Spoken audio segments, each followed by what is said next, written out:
Nations Network on Migration. To those colleagues joining us online, I'm pleased that we are able to offer participation globally through this hybrid format. We meet today already 5 months after the first International Migration Review Forum. I wish to congratulate all who were involved in its success and to acknowledge its progress declaration, the implementation of which has the potential to significantly advance our common commitment towards more effective, more principled migration governance for the benefit of all. The network has, I hope and I believe, demonstrated the value of the Secretary General's commitment to ensuring that the United Nations system was capable of providing a coordinated, coherent support to all partners in the implementation of the Global Compact. But past success is not necessarily a predictor of future utility. That is why discussions such as these on our future direction are indeed so crucial. To ensure that we are focusing on those areas that are most important to our collective endeavors. An updated draft network work plan for 2022-2024 has been shared with you and was discussed at length with network members and stakeholders, partners, yesterday. In short, the work plan will focus on 4 key areas. First, supporting the delivery of the 2 key mandates given to the Secretary General by the Progress Declaration on developing for discussion a limited set of indicators and on proposing operational guidelines to better support migrants in distress. Shortly, we will be launching broad-based interactive dialogues on both of these mandates amongst states, stakeholders, and the UN system, globally, regionally, and in multiple configurations, to ensure that what emerged truly reflects the collective state of thinking about how best to proceed. Secondly, operationalizing the now broad range of network tools and guidance covering a significant number of issues that are addressed in the Global Compact. Work in this regard is already underway, thanks in large part to the buy-in and commitment of the now more than 70 country and regional network structures dedicated to supporting member states in implementing the Global Compact based on local contexts and priorities. The network's global facilitation team continues to roll out training in countries to help build capacity to deliver on the GCM implementation. Through these endeavors, we will be able to help embed the GCM into UN and national policy and planning, and in due time see the dividends from such efforts. But equally, it will be important, in line with the Compact's global nature, to ensure that member states without a UN operational presence also avail themselves, as appropriate, of these tools that we have created, all piloted by member states themselves.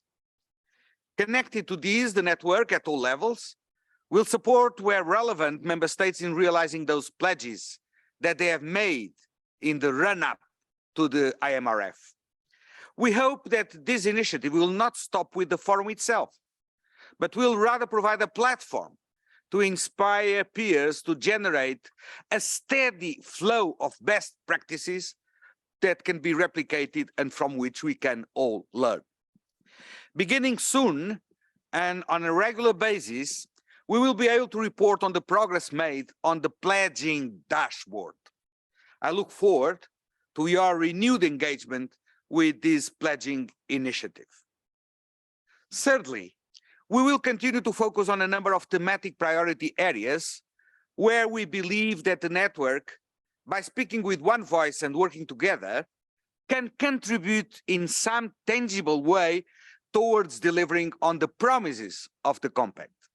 This includes diverse topics, such as climate change, each time more relevant, building on the lessons learned during the COVID-19 pandemic, above all to prepare to future emergencies and mainstream public health aspects in migration policies. And of course, migrant smuggling and trafficking in persons, the most obnoxious violation of human rights of migrants. And finally, we will continue to deliver on supporting the infrastructure envisaged by the Global Compact itself. This includes its system of follow-up and constant review. We must shortly turn to the second round of regional reviews, likely in early 2024. In preparing for them, we should aim to learn from the last round, as well as from the IMRF itself. What went well? What areas can be strengthened? How can we ensure the broadest possible engagement from all actors? And how can we effectively build on existing platforms and existing processes? To that end, the network will soon start discussions with all of you on an overarching framework for the regional reviews, as we did last time. And it includes too the Compact's capacity building mechanism. Many of you were present this morning at the Migration MPTF's Consultative Forum, where we heard from a sample of the fund's 12 joint programs covering all thematic areas of the GCM. I thank all contributors to the fund, as well as the members of the steering committee, past and present, for their commitment. And I continue to encourage further contributions to the MPTF, as being exactly the sole financial instrument dedicated exclusively to the Global Compact's implementation, as being the embodiment of the Compact's commitment to international cooperation, and as being in concert with overall UN system reform efforts. The Migration Network Hub is also integral to the capacity building mechanism. During the coming cycle that we are now starting, the Hub will play a central role in delivering on the new work plan, offering space for dialogue, tools to support implementation, including training and guidance, and up-to-date information on how and where the Global Compact is being rolled out globally. The Hub will facilitate the broad-based consultation on the network's priority areas, including the development of indicators and work on migrants in distress. Further development of the Hub will be undertaken to ensure it benefits users at global, at regional, and country levels, including civil society stakeholders. Excellencies, ladies and gentlemen, we are creating, I believe, what the architects of the Global Compact had in mind, namely, an increasingly rich ecosystem, one of transparent deliberation, online and in person, that is inclusive and increasingly comfortable to all participants. One in which we have member states leading the champion countries initiative, stakeholders leading thematic dialogues, growing financing, I hope, a collaborative atmosphere, and the emergence of a body of practice that validates the very essence of the compact itself. Indeed, this is no small feat, but we cannot rest on this alone. We must remember, in every action we undertake, why we are doing it. Migrants continue to face serious challenges in their journeys and in their daily lives. Anti-migrant sentiment remains, And in some quarters, it even continues to grow, polarizing domestic politics as it damages individual lives.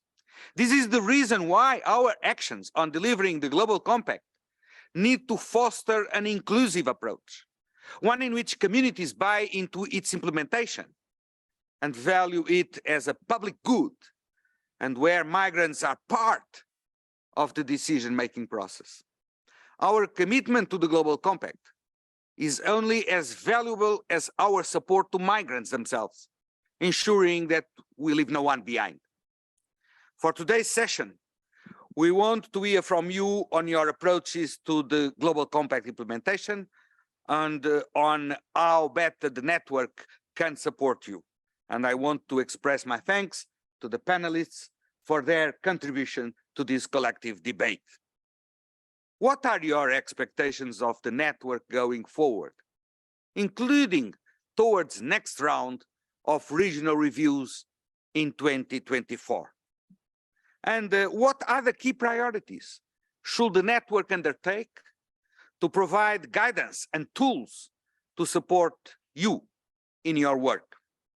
Well, I look forward to our discussions today, being fully assured that out of them, we will have better conditions to implement the Global Compact on safe, orderly, and regular migration. Thank you.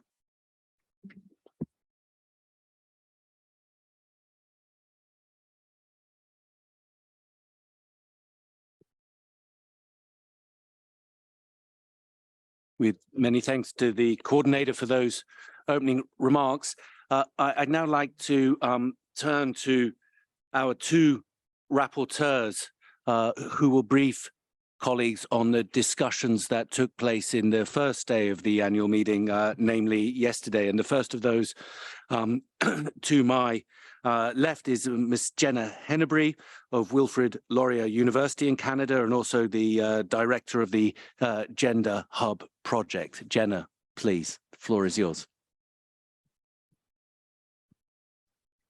Thank you very much, Jonathan, and thank you to the network as well for this opportunity to speak. So I'll start my comments first by suggesting that in Marrakesh, we were in the forest, kind of doing the important work of articulating and agreeing upon aspirational ideas.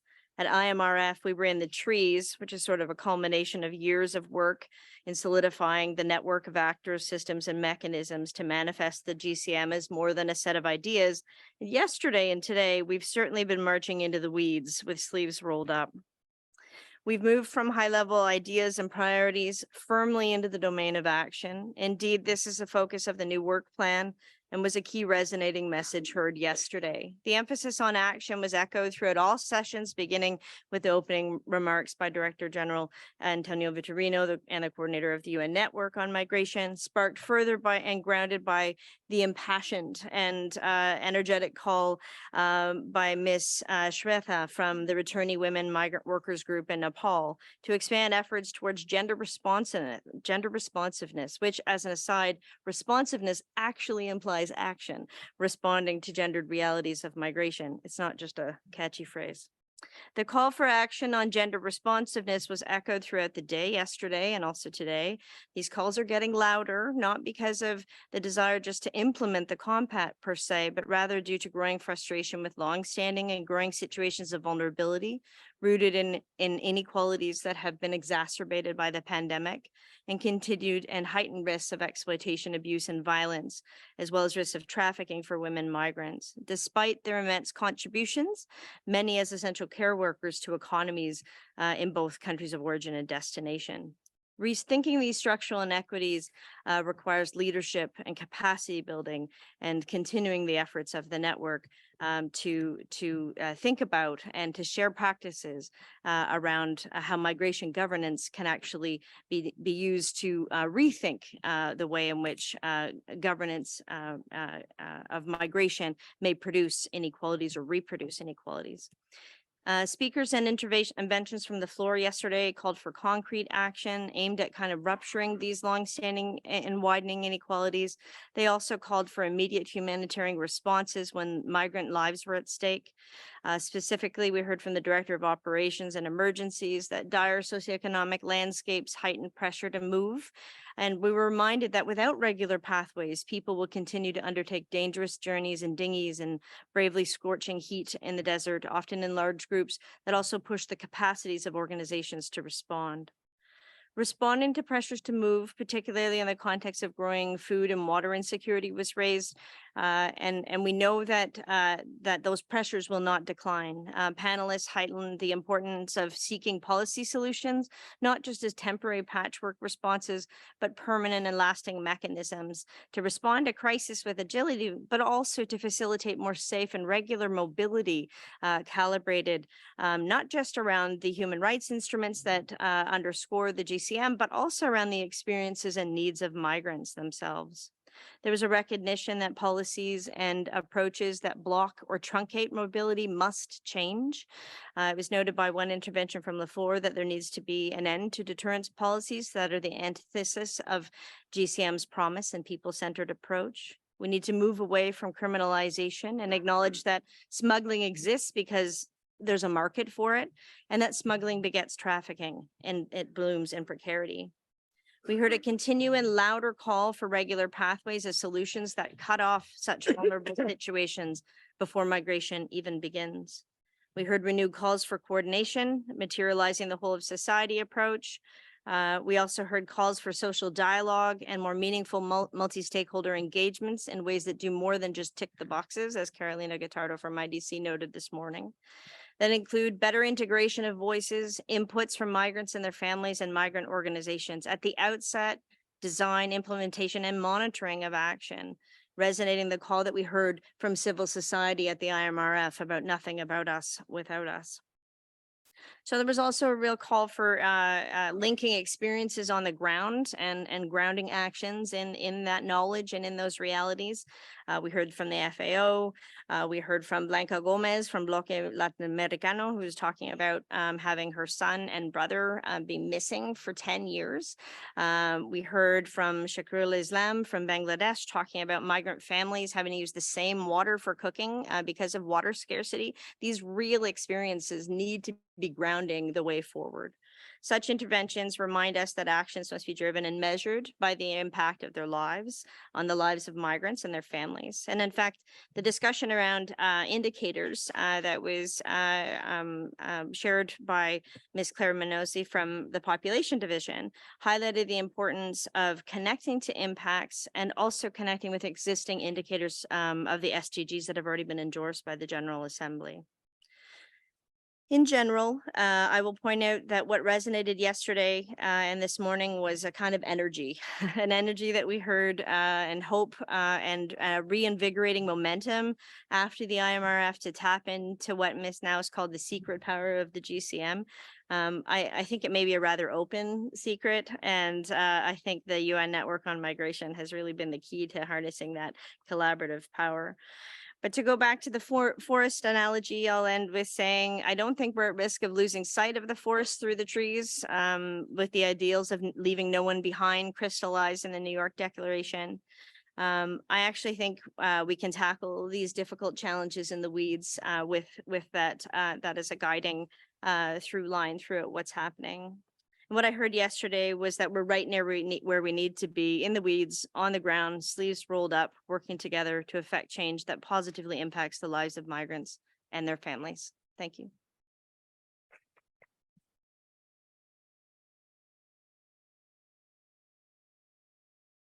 Thank you very much, Jenna. And I'd now like to turn straight away to the, excuse me, the second of our two rapporteurs, Ms. Rita Machado, Health Policy Advisor at the World Health Organization. Rita, please. Thank you, Jonathan. Excellencies, esteemed participants, it is a pleasure to be here with you today. And although I have to say it's a double burden, because it's so hard, to just summarize what was said and what actually was felt by all of us yesterday, and also after such great points highlighted by my co-rapporteur, Jenna. But I will give it a try. So I think the most important point is, of course, we all know that the current, fourth annual meeting happens exactly when more and more people are on the move every day. And this is driven by conflict, climate change, drought, famine, poverty, and global health emergencies. So although we have highlighted through yesterday and today that we are here after 5 months after the first International Migration Review Forum, the IMRF, we are also here today, almost 3 years since the beginning of the COVID-19 pandemic. And on this first day, the network members and stakeholders, we presented and discussed the latest work plan for the 2022 and 2024, and some initial stones were actually thrown to what could be the next round of the regional reviews and could also be included in the next Secretary General's report. And this was some of the questions that just now DG Vitorino just put, out there for us. Many of what we discussed were lessons that came from the IMRF, but also they came from the pandemic itself. So let me share with you some of the many yesterday's silver linings. So first of all, cooperation. You also heard Jenna talk about cooperation. It was very important yesterday to flag this. And cooperation was flagged, for example, in the work on the missing migrants. And some potential avenues of activities were discussed. They include bilateral cooperation to map the relationships and also align stakeholders accordingly. Tap into existing regional cooperation for the exchange of information and also good practices. This can also help the search for missing migrants. And in this topic, speakers were also emphasizing the importance of recognizing the challenges for families, involving them in a relationship of trust and also to report of cases. And this last point was enforced by the testimony of a mother and also a sister. Cooperation is essential to help protect migrants' rights, dignity, health, and well-being, and preventing some from falling into irregular status. And this will also fundamental to capture the existing work and also to avoid duplication. And this is pointed out by several speakers. We give here also the example of missing migrants, but cooperation is one of the GCM guiding principles and relevant to many more priorities. For example, the ones that WHO co-leads, the preparing for future health emergencies by mainstreaming public health considerations into migration policies at national and also at the local levels. So I give you my first point, then the second one, showing impact. And how we are going to actually do this? By developing a set of indicators we also have here today. But the key stone here is actually indicators that can show impact. So we are looking at outcomes instead of outputs or instead of processes. And we will be doing this based on existing frameworks, including, of course, the SDG indicator framework. And we can only realize the goals of the 2030 Agenda for Sustainable Development if migration is properly managed and addressed, and we also know this. So activities will include the mapping of existing approaches, the development of a proposal of set indicators, and also a consultation process for those indicators with member states, with champion countries, with UN, with stakeholders, country and regional networks, with all of us. Third, to create stronger links. And for the work, for example, on climate change, this was something that was highlighted. This work stream aims to develop stronger links between the relevant existing UN processes that need to work together to improve migration realities.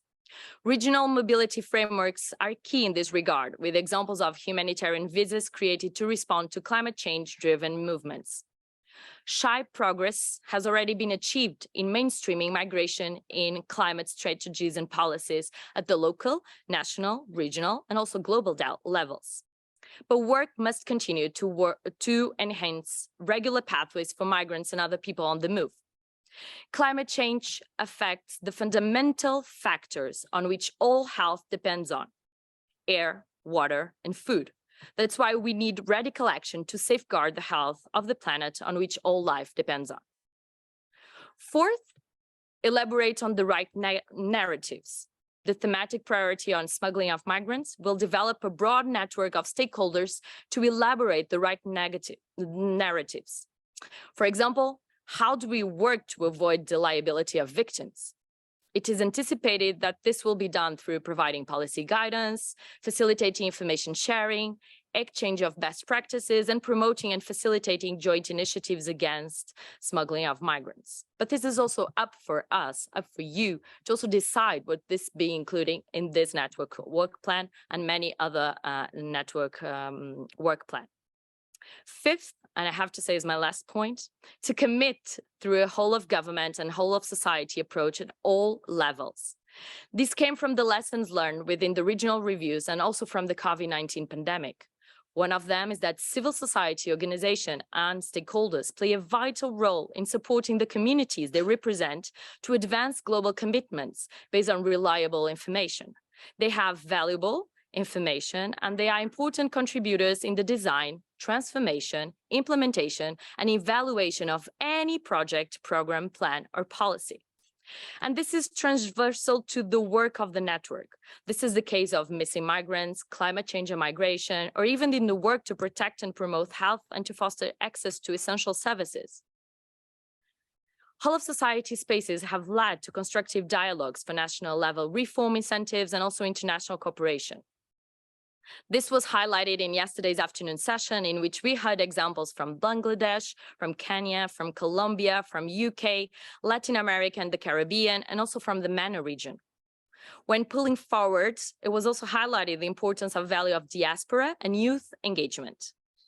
Let me conclude to say that yesterday's discussion showed that working in partnership is the only way we can make the impact of our efforts far greater than the sum of the parts. So let's take this forward. Thank you.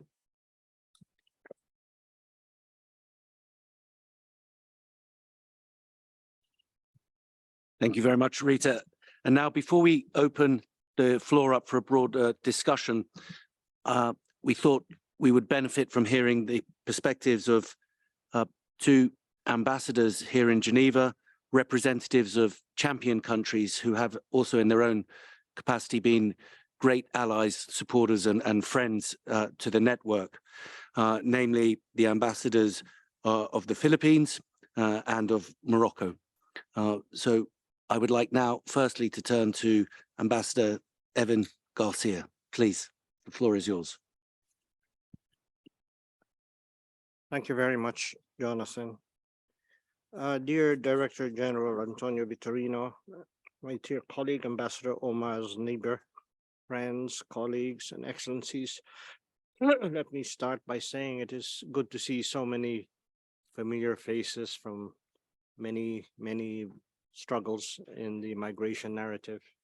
It is good that we are still together and that there are new faces that will take over from us.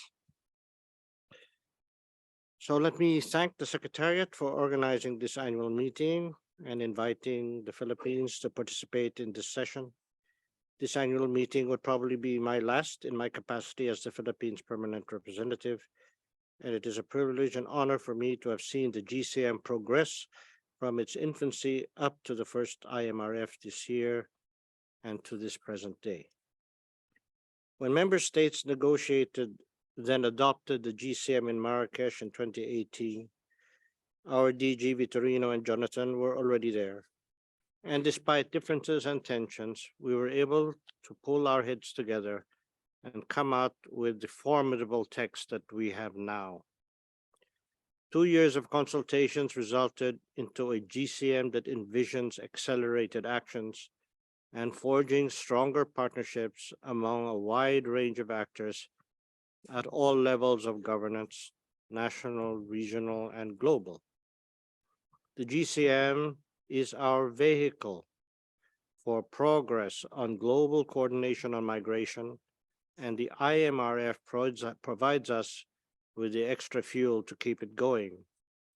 After the momentum towards the lead up to the IMRF, we should not let that spirit die down. We need to keep looking forward and maintaining the momentum we have generated. The IMRF provided governments and stakeholders the opportunity to locate where the international community is in the implementation of the GCM. The purpose of such a global meeting, more than anything else, is to identify what the gaps are and then to look at ways at how we can address such gaps. The Progress Declaration provides such a dissection of the state of the implementation of the GM and its 23 objectives in its entirety. For the Philippines, we take the perspective of a migrant country of origin, a GCM champion, and a middle-income country coping with the demands and challenges of a population on the move. Our current focus is to go through the birth pains of our newly launched Department of Migrant Workers, a dedicated ministry focused on migration, the focus and mandate of which is anchored on the 23 objectives of the GCM. It is currently in the beginning of its 2-year transition period to full operationalization. We are also continuing to partner with governments on migrant protection and reforms, including the campaign to reform the kafala system or the sponsorship system that subjects migrants to less than ideal conditions. One of our takeaways from this campaign is that taking firm principled positions on the rights and welfare of migrants, while also pursuing firm but respectful multilateral or bilateral dialogue with other governments, can bear incremental but steady progress. May I also add that engaging in diaspora diplomacy has perhaps come into its own. Looking forward, let me share some views on how we can carry forward the aspirations of the GCM through concrete actions here in international Geneva. First, we need to ensure that stakeholders continue to deliver on their pledges. We should encourage governments to do follow-up work and monitoring of the voluntary national review process that was conducted early this year, and to ensure that stakeholders deliver on the pledges made during the IMRF. A good example worth considering is how they track progress of the Sendai framework in DRR through an online monitoring dashboard that keeps track of the extent to which states have met each of the Sendai framework targets. The network can also render assistance in putting into place a systematic, accessible, transparent, voluntary, and state-led process of monitoring the progress of GCM implementation. Second, we need to scale up coordinated actions and leverage synergies between and among multilateral mechanisms beyond the level of aspirations. One such example of coordination at the operational level is set out in the just released IOM UNHCR framework of engagement, which will guide how the two organizations will take on co-leadership in planning and response in situations of mixed movements. We can leverage on cross-agency multi-stakeholder initiatives such as the International Data Alliance for Children on the Move, or IDAC, which aims to improve the availability, analysis, sharing, and utilization of data on children on the move, which is in line with Objective 1 of the GCM. We can engage groups which have already established their niche in terms of people on the move, such as the Platform on Disaster Displacement, which looks at movement and displacement as a result of disasters or hazards. We also laud complementary initiatives such as the GCM Champions Ministerial Meeting hosted by Morocco and the Global Diaspora Summit hosted by Ireland. In this regard, I wish to commend and salute our brothers and sisters in the Asia Pacific region who have been suffering greatly from climate change and its impact on their peoples. Third, we must expand the base of support for the GCM and increase engagement beyond the traditional donors, active delegations, and stakeholders and GCM champion countries. The network and GCM champions can jointly conduct targeted outreach for member states to be present in the room during meetings such as this and for other GCM and migration-related meetings.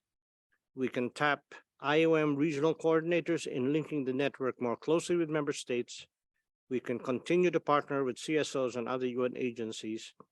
We can encourage free and open conversations and gather support for mechanisms cross-cutting advocacies, such as addressing climate change, combating trafficking in persons, enhancing access to regular pathways, among others. We should up-level a campaign to increase the donor basis of the Migration Multi-Partner Trust Fund in order to support nationally led multi-stakeholder projects that can contribute to building capacities.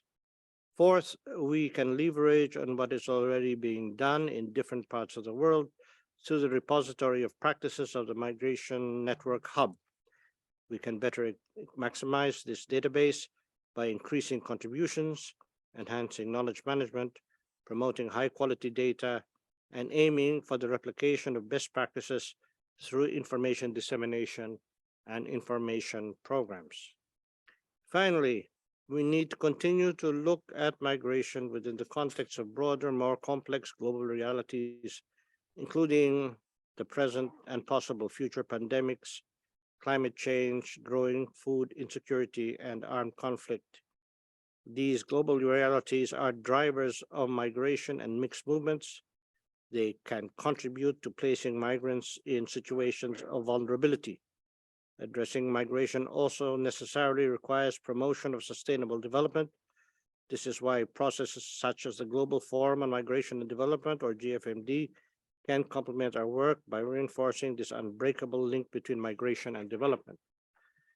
The network has an important role on coordinating this global ecosystem and addressing such sensitive issues as negative narratives on migration.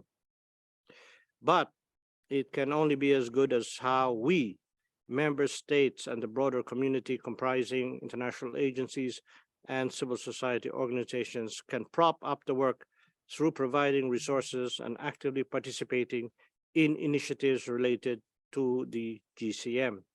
The network can continue to guide us towards cohesion at the international level, while governments must have the political will to implement GCM objectives at the national level. In closing, let me just refer to the portions in the work plan, and has been repeatedly mentioned here, on the importance of developing national capacities. At the end of the day, this is where things can happen at the national level, most especially for the countries that are at the front lines of the migration governance issues. So this is something that we should always bear in mind. And in connection with this, strengthening also the UN country teams, who are, of course, instrumental in ensuring that we are able to move forward on this important issue, but also within the context of the rest of the SDG agenda to which we are all committed. With this, I thank you very much, DG and Jonathan.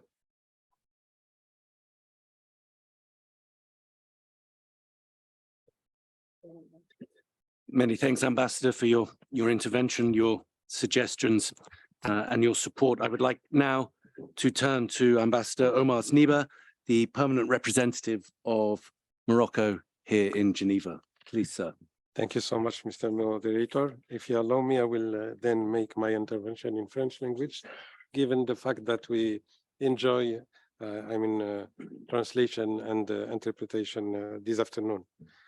Cher Monsieur le Directeur Général, cher Antonio, Excellences, Mesdames et Messieurs, chers collègues, permettez-moi tout d'abord de dire avec un petit pincement au cœur combien nous allons regretter le départ, votre départ, cher Even, Monsieur l'ambassadeur Garcia, en particulier et pas seulement sur le sujet de la migration, sur lequel vous vous êtes engagé avec un grand dévouement. Et vous êtes un exemple même de ce qu'on peut appeler le soutien, la coopération multilatérale, la gouvernance multilatérale sur la question de la migration.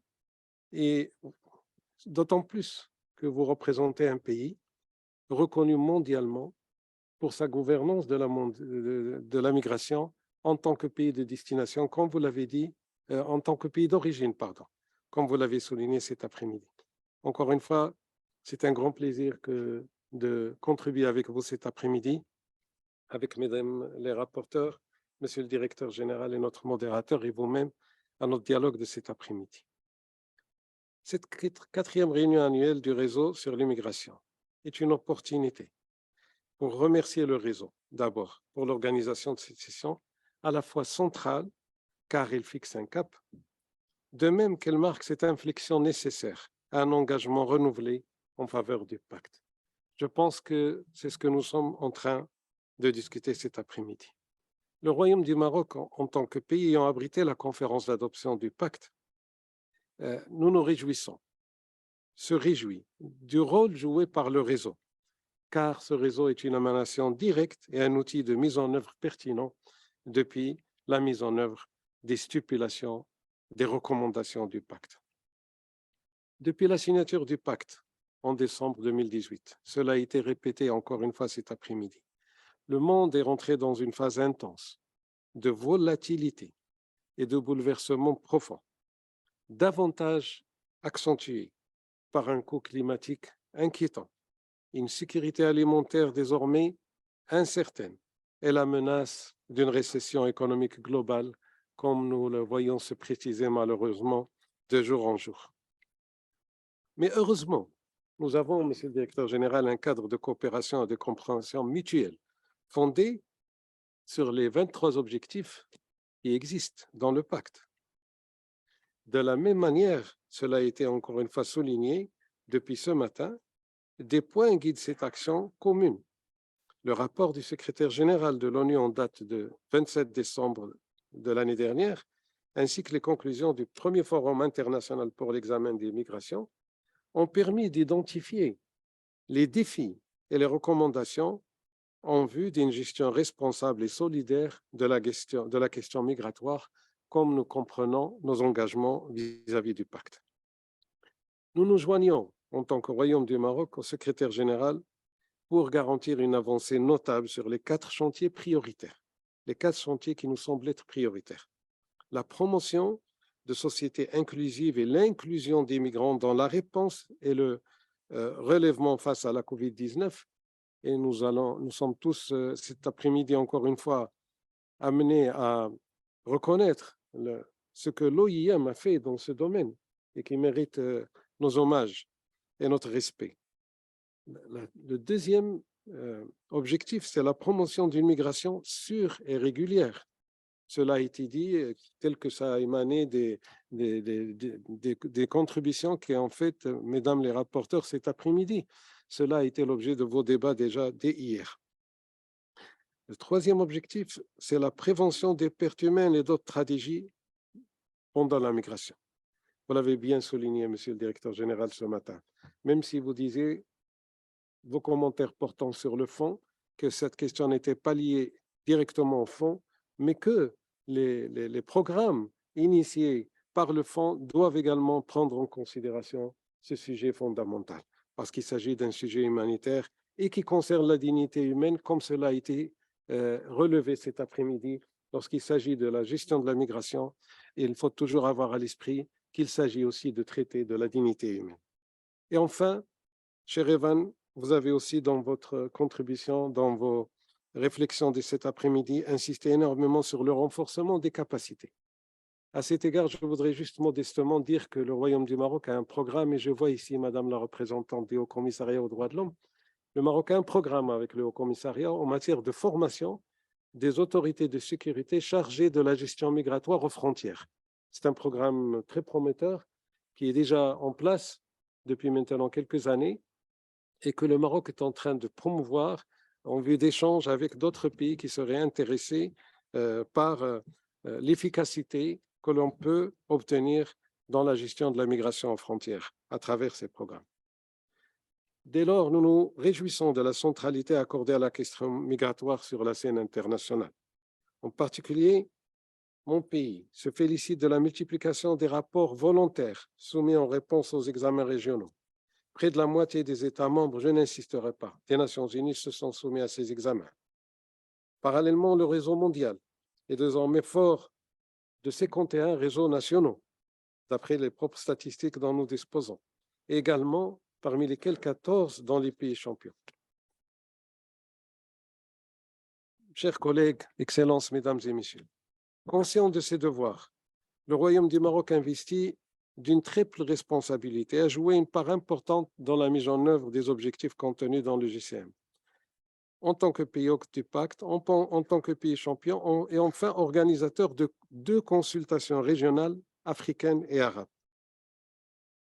Cependant, les examens régionaux du pacte mondial, comme nous l'avons observé, ne doivent en cela pas être la simple occasion de réunions ponctuelles si nous voulons travailler vers le futur, mais des réflexions de fond et un processus inscrit dans la continuité.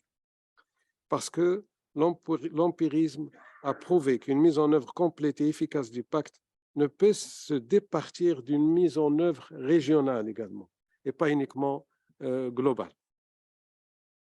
C'est pour cela qu'en portant la création, par exemple, de l'Observatoire africain des migrations, Sa Majesté le roi Mohammed VI du Maroc a voulu que l'Afrique puisse concevoir sa propre vision, alliant développement, migration et opportunités économiques. Nous espérons, en tant que continent africain, bénéficier aussi naturellement de l'expérience de tous et des soutiens en particulier de toutes les institutions et à leur tête l'OIM visant la mise en œuvre de ces politiques. C'est pour cela, par exemple, que nous considérons que la clé de la réussite de l'Observatoire réside dans la formulation des narratifs délestés de stéréotypes et de fake news. Encore une fois, vous-même, Monsieur le Directeur général, les rapporteurs et mon ami Evans avaient évoqué ce sujet-là cet après-midi. Ces données formulées par le continent africain, les données en direction de la communauté internationale, découlent aussi d'un devoir d'appropriation et d'honnêteté intellectuelle indispensable à l'harmonisation des politiques migratoires efficientes. Car il faut le rappeler, je n'insisterai pas là-dessus, la migration africaine concerne en premier chef l'Afrique. Elle est en augmentation constante d'un chiffre de 13% par exemple entre 2015 et 2019. Le fait migratoire occupe une place disproportionnée dans les débats politiques de certains pays de destination, notamment face à ce qu'il représente en termes démographiques. Je ne voudrais pas ici rentrer dans des considérations sociologiques, le seuil de tolérance, etc., mais ce sont des réalités. Mais la réalité est que sur les 8,4 millions de migrants en Afrique de l'Ouest, je dis bien en Afrique de l'Ouest, moins de 10% d'entre eux se dirigent vers l'extérieur du continent. Les tendances démographiques sont désormais assez claires et prévisibles pour aborder cette question avec sérénité et responsabilité.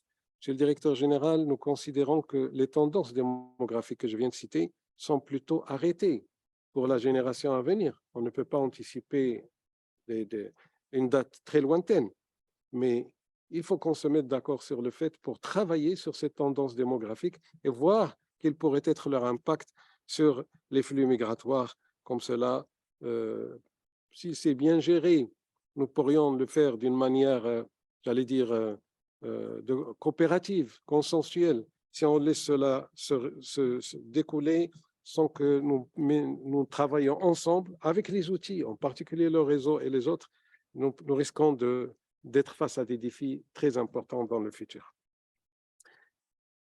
Je voudrais aussi insister sur 2 ou 3 points importants partant de l'expérience de mon propre pays quand il s'agit de voir le devenir du réseau et de ce qu'il pourrait réaliser. Et je me limiterai aussi là encore sur ce qui pourrait être fait au niveau du continent africain. Nous avons besoin que tous les pays africains concernés, et donc l'ensemble du continent, se dotent de législation nationale en matière d'asile et de migration. Cela est fondamental parce que c'est la philosophie même du pacte, une immigration régulée, ordonnée. Donc, il faut qu'on ait les outils juridiques, législatifs au niveau national, ce qui est très important. Ensuite, en dehors de cela, mener des campagnes de régularisation pour ne pas laisser les migrants qui vivent dans un pays donné dans la précarité, dans la vulnérabilité. Et comme cela, encore une fois, je le répète et je me répète parce que beaucoup de choses que je dis cet après-midi ont déjà été avancées, la proie des aventures et de la criminalité, malheureusement. Naturellement, tout cela dépend d'une coopération internationale accrue. Et je voudrais juste cet après-midi dire, par exemple, que mon pays a signé des accords dans ce domaine, surtout avec un certain nombre de pays africains, la Côte d'Ivoire, le Mali et le Sénégal, afin de travailler avec ces pays en matière migratoire, comme nous le faisons depuis d'ailleurs assez longtemps avec nos voisins du Nord, en particulier ceux de la Méditerranée européenne occidentale. En fait, Excellences, Mesdames et Messieurs, je souhaite réaffirmer la volonté du Maroc d'accentuer nos efforts communs. Je voudrais partager avec vous certaines réflexions, ou plutôt des questions par rapport au devenir de notre réseau. Comment renforcer notre réseau pour en faire un réseau homogène et cohérent? Comment mieux intégrer les défis croissants relatifs aux effets des changements climatiques comme un axe essentiel dans le travail du réseau? Comment renforcer un discours de vérité, basé encore une fois sur des données fiables, afin de promouvoir une vision commune à un phénomène naturel? Comment donc consacrer un narratif objectif, axé aussi sur les success stories, parce qu'il y a beaucoup de success stories en matière de migration. Il y a des rapports internationaux très révélateurs, très expressifs sur ce sujet. Je ne m'attarderai pas, mais je pense que lorsqu'on parle au monde de l'économie, la migration est souvent vue de manière très positive. Et enfin, comment renforcer le nexus développement et migration, parce que cela est fondamental aussi. Toutes ces interrogations doivent guider notre approche afin de renforcer le plan d'action du réseau pour 2022-2024, de préparer le prochain round des examens régionaux, nous l'espérons dans un cadre encore plus intrusif, comme je l'ai souligné tout à l'heure, et enfin de nourrir le prochain rapport d'étape sur le pacte du secrétaire général prévu en 2024. En réalité, et de façon disparate, les migrants sont devenus des réprouvés commodes, cristallisant une menace imaginée ou réelle. Les seuls migrants auxquels des voies légales sont accordées sont ceux qui vident les pays d'origine de leur matière grise, entre autres. Pour les autres, la tentation à la xénophobie se fait sentir dans un contexte de crise cumulée. L'étranger devient un bouc émissaire facile, justifiant le durcissement des politiques de contrôle et d'intégration. Et sur ce sujet-là en particulier, je pense que le réseau doit se pencher également, puisque nous devrions avoir une perspective, Monsieur le Directeur général, à 360 degrés, ne pas nous intéresser uniquement aux problématiques essentielles qui concernent les pays d'origine et de transition, mais aussi les problématiques qui concernent le pays de destination, en particulier en matière de politique d'intégration des migrants. Je trouve que c'est un sujet fondamental. Et enfin, aux discriminations sur les lieux d'arrivée se conjuguent les dangers de voies de passage. Les passeurs, trafiquants et autres groupes criminels organisés ont cherché en particulier, depuis la crise du Covid-19, à contourner les restrictions, exposant les migrants à des conditions autrement plus dangereuses. Exploration de nouvelles routes. On a vécu cela de manière intense en Méditerranée. La hausse de la demande, malheureusement, ce qu'on peut appeler aussi des prix, en particulier pour ce qui concerne les traversées illégales. Il convient donc, j'en terminerai par là, d'agir par le biais d'un triptyque consacrant la prise en compte de toutes les formes de migration.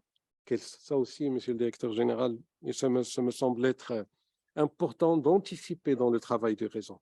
Toutes les formes de migration, qu'elles soient temporaires, circulaires ou dites qualifiées, la mise en place d'une formation pré-immigration entre pays d'origine et pays d'accueil, en particulier quand il s'agit peut-être de concevoir et d'imaginer un système de compensation quand il s'agit de la fuite des cadres, des diplômés et ce qu'on appelle plus, j'allais dire, communément dans une certaine forme de jargon, la fuite des cerveaux. Il convient de privilégier des politiques d'intégration et non pas des politiques de répression. Voilà comment je résume un peu mes propos cet après-midi, mes chers collègues, Excellences, Mesdames et Messieurs, et je vous remercie pour votre attention.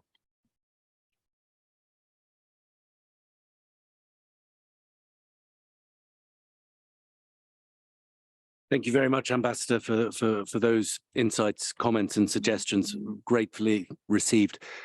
This is now the moment where we can open up the floor in the room and virtually for discussion. When registering, we did ask you to indicate whether or not you wish to make an intervention. That doesn't stop you. If you didn't indicate then, it doesn't stop you raising your hand or your flag now. Please do so. I see many of you are. We have some indication of the initial speakers list, and I would like to call them out maybe a few ahead of time to give everyone some notice. If we can, I would like to start with a colleague joining us remotely from Cambodia, followed by Portugal in the room, Ecuador in the room, and then Norway also remotely, if we can proceed like that. So if that works, if we could turn to Her Excellency Ms. Chu Bun Eng, the Secretary of State in the Ministry of Interior and the Vice Chairperson of the National Committee for Counter-Trafficking in Persons from the country of Cambodia. This will be a virtual intervention, please. Thank you so much.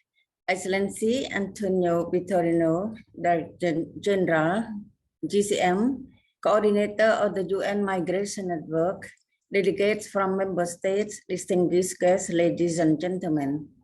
On behalf of the Royal Government of Cambodia and its delegations, please allow me to express my appreciation to the UN Migration Network to setting this conference to reaffirm the commitment of all member states in the implementing of the Global Compact for safe, orderly, and regular migration.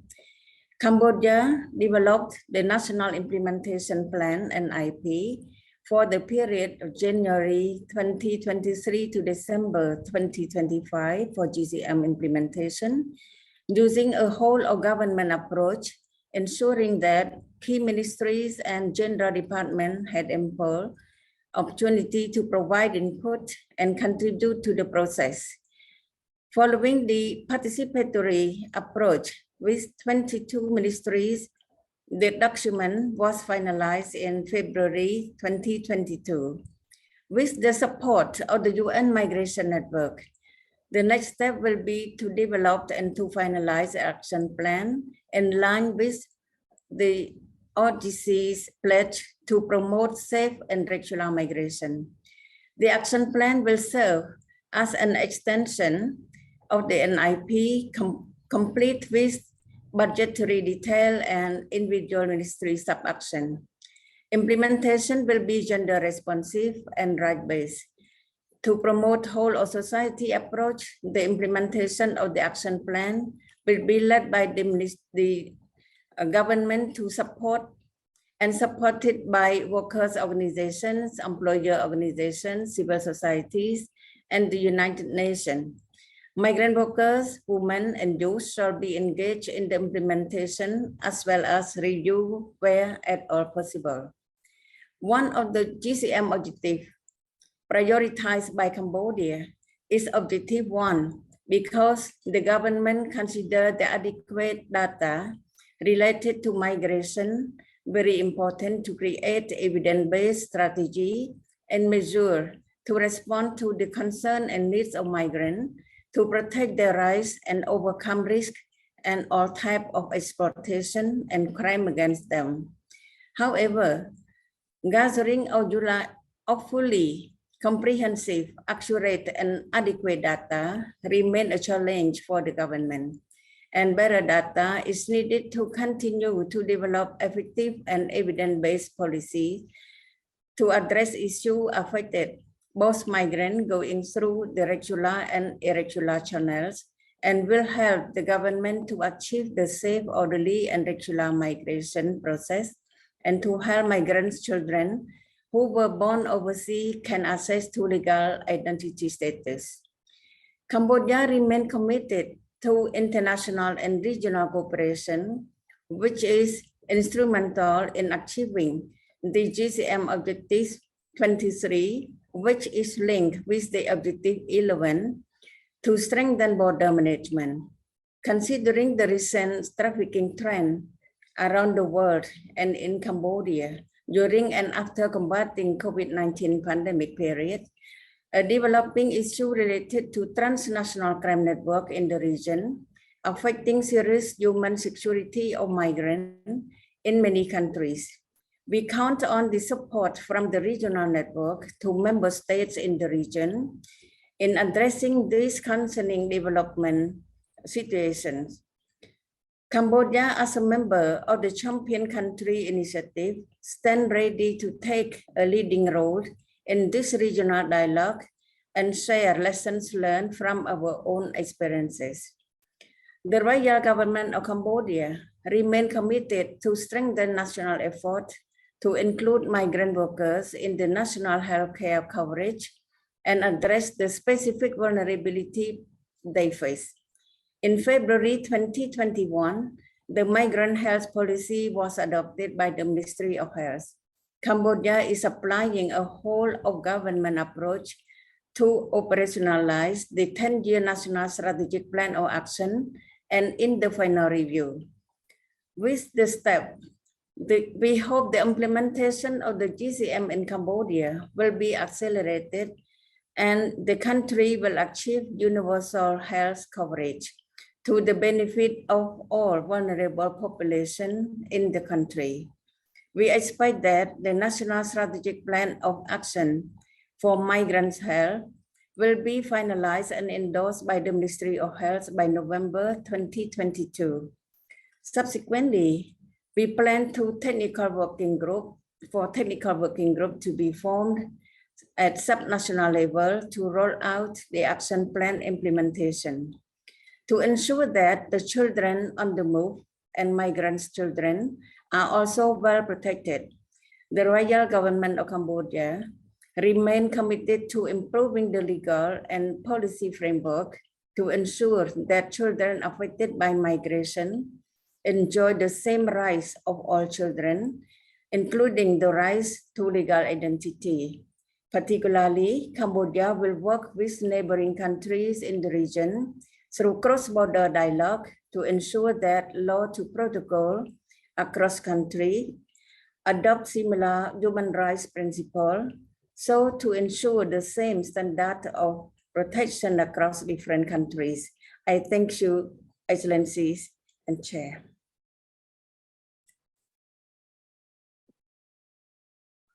With many thanks, Your Excellency, for joining us online and making that intervention. I'd like now to turn straight away in the room to His Excellency, the Permanent Representative of Portugal. Please, sir. Let me start by thanking DG Vitorino for his opening remarks and commend him for leading the UN Network on Migrations, which we commend and praise. Thank you to the two rapporteurs for their briefings and the ambassadors of Morocco and the Philippines for their presentations.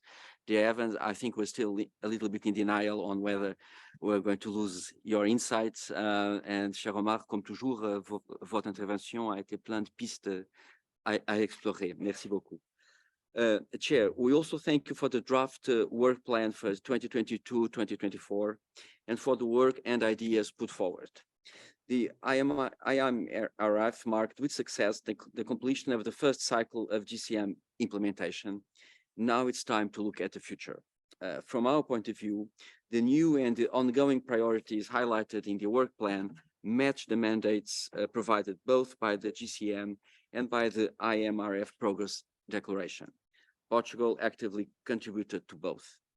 We believe that the final text adopted by consensus reflects our recognition of the positive contribution of the almost 300 million migrants to our societies and economies worldwide. But it reflects also our duty to respect, protect, and fulfill the human rights and fundamental freedoms of all migrants, regardless of their status. At the same time, our text does not shy away from identifying a number of bottlenecks to further progress, drawing on the work done during the regional and national reviews. As such, it charts a clear path forward with specific commitments outlined. Therefore, it provides clear guidance on the areas which we have collectively identified as priorities and where more action is needed to fully implement the GCM. We're pleased to see that these have been reflected in the work plan, which follows a forward-looking approach. This approach includes the development of a proposed limited set of indicators to review progress on GCM implementation, as well as the nexus, climate change and migration, and aspects related to the preparation for future health emergencies. Portugal is now engaged in implementation of the pledges submitted at IAMRF. These include the revision of the National Implementation Plan of the GCM, with the goal of adapting the national response and migration governance to the priorities outlined in the Progress Declaration. In fact, the adoption of a national plan for the GCM implementation back in August 2019 was essential to promote coordination and ensure a cross-cutting approach to promote safe, orderly, and regular pathways. Based on whole of government and whole of society approaches, it is now time to adapt it to the evolving dynamics and complexity of migration flows. This will be achieved with the active engagement of local authorities and civil society. As a champion country of the GCM, you can count on Portugal's continuous engagement in the second cycle of implementation of the Global Compact on Migration, including at the regional reviews. We hope we can count on the active engagement of the network in this process. Finally, we're pleased to see that the Migration Multi-Partner Trust Fund is making good progress. Portugal has contributed to it, and we invite others to take part in these efforts. Thank you very much. Thank you very much, Ambassador.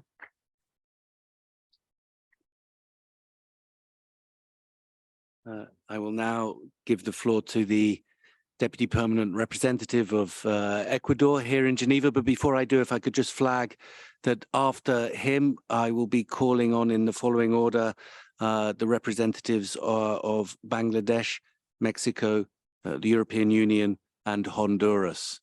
But please, sir, the floor is yours. Gracias, Jonathan, y gracias a los panelistas y a los relatores por la importante información que han compartido. Señor Director General, han transcurrido 4 años desde la adopción del Pacto Mundial para la Migración y vemos con satisfacción los avances en su implementación, así como el éxito del primer foro de examen de la migración internacional, ocasión en la que se reafirmó la voluntad de los estados para continuar trabajando en este ámbito a través del multilateralismo y la cooperación internacional. Los resultados del primer foro y la declaración de progreso muestran nuevos desafíos y brechas, así como nuevas oportunidades para la implementación del pacto. En este marco, el Ecuador reconoce el trabajo realizado por la red para asegurar la coherencia y colaboración del sistema de Naciones Unidas en la implementación del pacto. Entre sus logros, destacamos el funcionamiento del Fondo Fiduciario, el desarrollo de herramientas y espacios de diálogo y la colaboración con los estados y actores relevantes. Alentamos a la red a continuar fortaleciendo la cooperación, coordinación y sinergias dentro del sistema de las Naciones Unidas, así como a reforzar las redes regionales y nacionales a fin de generar un impacto positivo en la vida de los migrantes y sus comunidades de acogida. Señor Director General, el Ecuador ha tomado nota de la presentación del nuevo Plan de Trabajo de la Red 2022-2024, una herramienta útil para contribuir a la implementación y consecución de los objetivos del pacto y que responde a los mandatos de la Declaración de Progreso. Consideramos importante ampliar los procesos de consultas e involucrar a los estados en el desarrollo de las actividades de los grupos de trabajo y con otros actores relevantes, a fin de considerar de forma adecuada la realidad en el terreno. La próxima revisión regional nos otorga la oportunidad de fortalecer el diálogo y la cooperación en el ámbito regional y su proceso preparatorio debería servir para conocer con precisión los desafíos y brechas que persisten para alcanzar los objetivos del pacto. Igualmente, debería analizar en cada región la evolución de las nuevas prioridades establecidas en la Declaración de Progreso. Por otro lado, la iniciativa de los países campeones debe seguir impulsando la implementación del pacto a través de oportunidades de cooperación y aprendizaje entre pares. La discusión sobre los objetivos de esta iniciativa debe continuar para definir la estrategia y el trabajo conjunto con la red. Para terminar, señor Director General, Deseo recordar que la migración es un fenómeno multidimensional y por lo tanto no puede ser abordado sin contemplar otros desafíos globales. Por el contrario, se requiere el trabajo coordinado entre los estados, el sistema de Naciones Unidas y todos los actores relevantes. Es imperativo que en los siguientes pasos en materia de implementación del pacto se aliente a todos los actores de la comunidad internacional a adoptar medidas que permitan enfrentar en conjunto esos desafíos globales y garantizar la seguridad, los derechos humanos y la dignidad de las personas en situación de movilidad humana. El Ecuador continuará apoyando a la red en el cumplimiento de su mandato y trabajará con los países campeones en acciones conjuntas para incrementar la visibilidad del pacto como el marco de coordinación y cooperación adecuado para gestionar la movilidad humana. Muchas gracias. Many thanks, sir. I would like now to give the floor, if I may, to the distinguished representative of Bangladesh. Please, ma'am.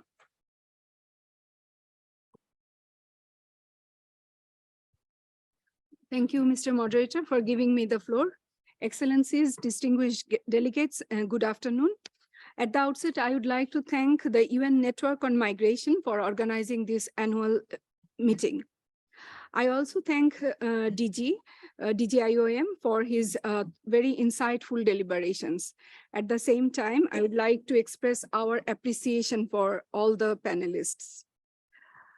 Mr. Moderator, Bangladesh remains committed to a rule-based international migration framework, taking a 360-degree approach to promoting safe, orderly, and regular migration.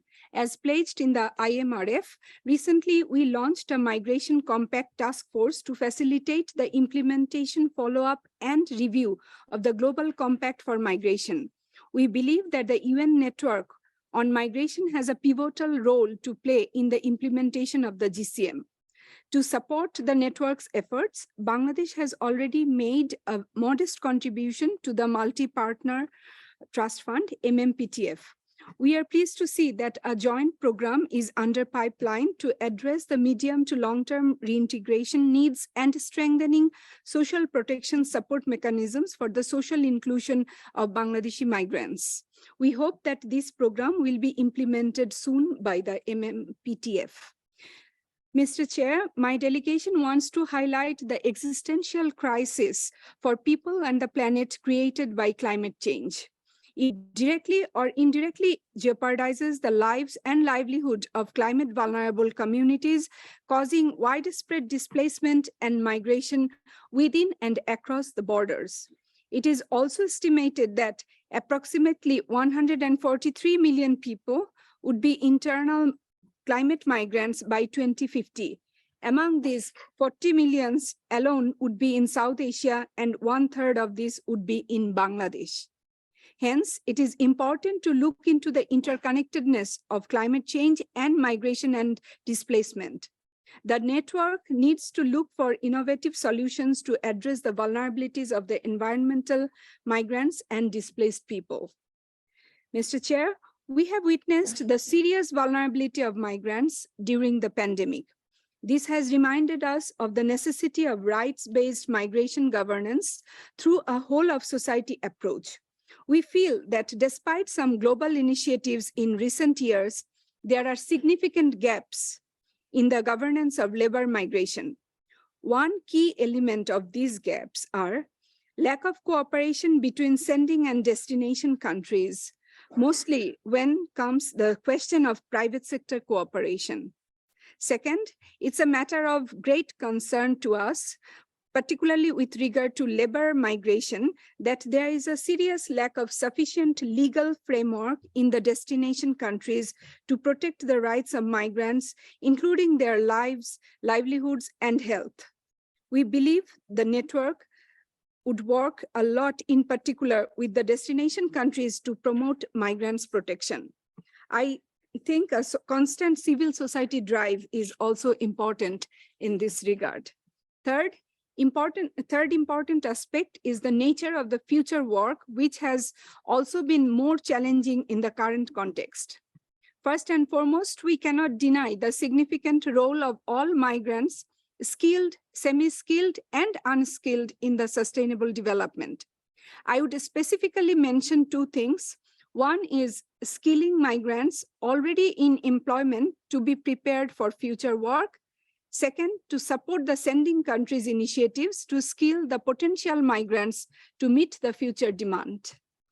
Network and its member organizations individually and collectively need to work to address these elements, among others, within the scope of the GCM objective and the thematic priorities of the work plan of the network and beyond where needed. Bangladesh would remain ready to render full cooperation to the network to this end. I thank you. With many thanks to the representative of Bangladesh, I now give the floor to the representative of Mexico, please. Muchas gracias, señor moderador, estimado Jonathan. Muchas gracias también al director general Antonio Vitorino y a los distinguidos panelistas por sus presentaciones. Para México, el primer foro de examen de la migración internacional fue la culminación de décadas de trabajo diplomático para contar con un espacio universal y multidimensional de atención al fenómeno migratorio en la ONU. El foro de examen demostró no solo la capacidad del pacto para generar cambios trascendentales en materia migratoria, sino también la voluntad colectiva de los estados a favor de unirse en un tema tan complejo como es la migración. Como mencionó el director general Vitorino, es un logro mayor que la Declaración de Progreso se haya adoptado por consenso. Lo anterior es resultado de la destreza de los cofacilitadores, pero también del activismo de los países campeones y de un grupo amplio de actores comprometidos con esta agenda, incluyendo la sociedad civil. La Declaración de Progreso es un texto ambicioso y con compromisos y recomendaciones accionables que sientan las bases para seguir instrumentando políticas migratorias integrales y con enfoque de derechos humanos, particularmente en estos momentos en los que, como ya se mencionó, los migrantes siguen enfrentando situaciones de una enorme vulnerabilidad. Quisiera destacar dos elementos muy puntuales sobre el trabajo futuro de la red. En primer lugar, estimamos que después de un exitoso primer ciclo de revisiones regionales, el segundo ciclo debiera tener un ángulo focalizado y estratégico. En lugar de organizar nuevamente discusiones en torno a los 23 objetivos del pacto, creemos que sería deseable que cada región pueda evaluar la implementación de compromisos asumidos en la Declaración de Progreso e identificar brechas y desafíos, así como el apoyo necesario para superarlos. De esta manera podemos ir avanzando de manera incremental y de manera gradual hacia soluciones tangibles para los desafíos más urgentes. El hecho de que solo el foro de examen de la migración internacional cuente con modalidades negociadas da margen para reencauzar las revisiones regionales hacia este enfoque. Por su parte, la revisión de los 23 objetivos del pacto podría seguirse realizando en el marco del segundo foro de examen en 2026, así como en espacios de diálogo frecuente, incluyendo el Foro Mundial sobre Migración y Desarrollo. Un segundo aspecto que quisiera destacar es agradecer a la red por la preparación del Plan de Trabajo 2022-2024. Consideramos que dicho plan refleja muy bien las prioridades temáticas identificadas en el foro de examen y es un mapa de ruta claro para implementar los mandatos de la Declaración de Progreso. Saludamos la propuesta de los nuevos grupos temáticos de la red y sugerimos que a la creación de nuevos grupos de trabajo le preceda un análisis integral de todos los grupos existentes que permita agrupar temáticas similares, generar sinergias y evitar duplicación de esfuerzos. Finalmente, saludamos los planes de la red de organizar un proceso consultivo abierto, transparente e incluyente en torno a la preparación de indicadores. México está listo para aportar a este esfuerzo.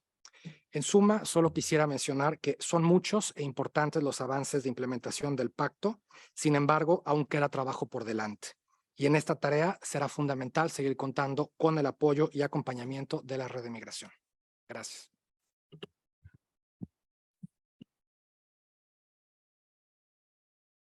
Thank you very much, sir. I'd now like to hand the floor to the distinguished representative of the European Union, please.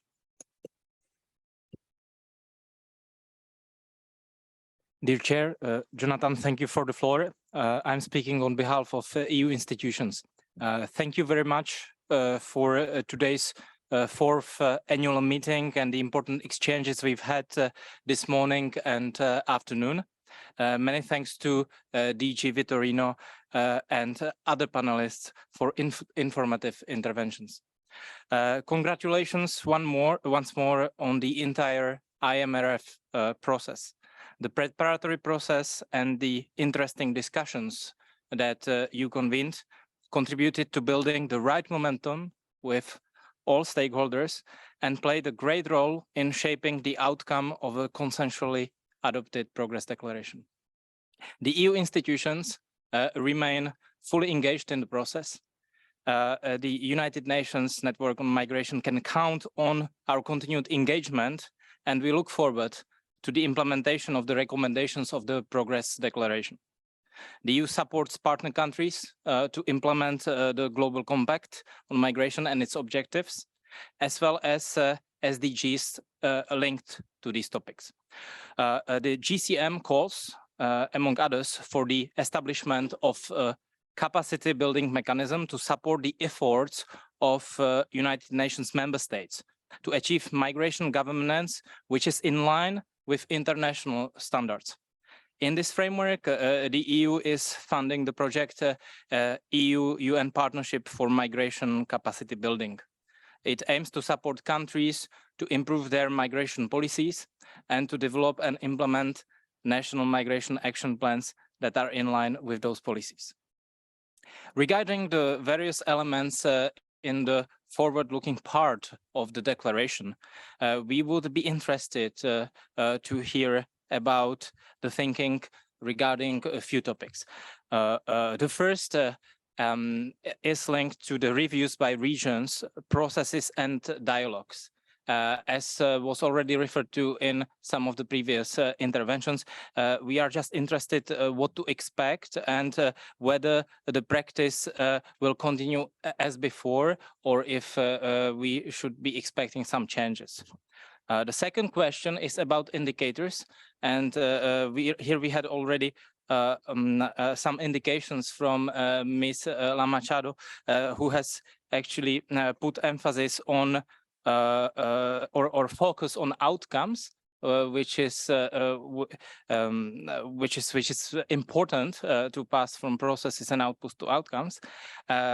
We would just like to understand what can we expect and how can we contribute to this process. Then, as regards the paragraph 74 of the Progress Declaration, we would be interested if the network has anything as envisaged regarding the implementation of this alignment of GCM with a number of different frameworks, including the Sustainable Development Goals. And last but not least, we would be interested to hear regarding the planned work or initiatives on legal identity. So thank you. These are a few questions to the floor. Thank you very much in advance. Thank you very much, sir, including for those targeted questions. Before I hand the floor over to the distinguished representative of Honduras, I would like to line up the next interventions, put you on notice, if I may. After Honduras, we will be calling on the representatives of Guatemala, Germany, Canada online, El Salvador, and the United Kingdom. If I can hand now the floor to our colleague from Honduras, please, sir.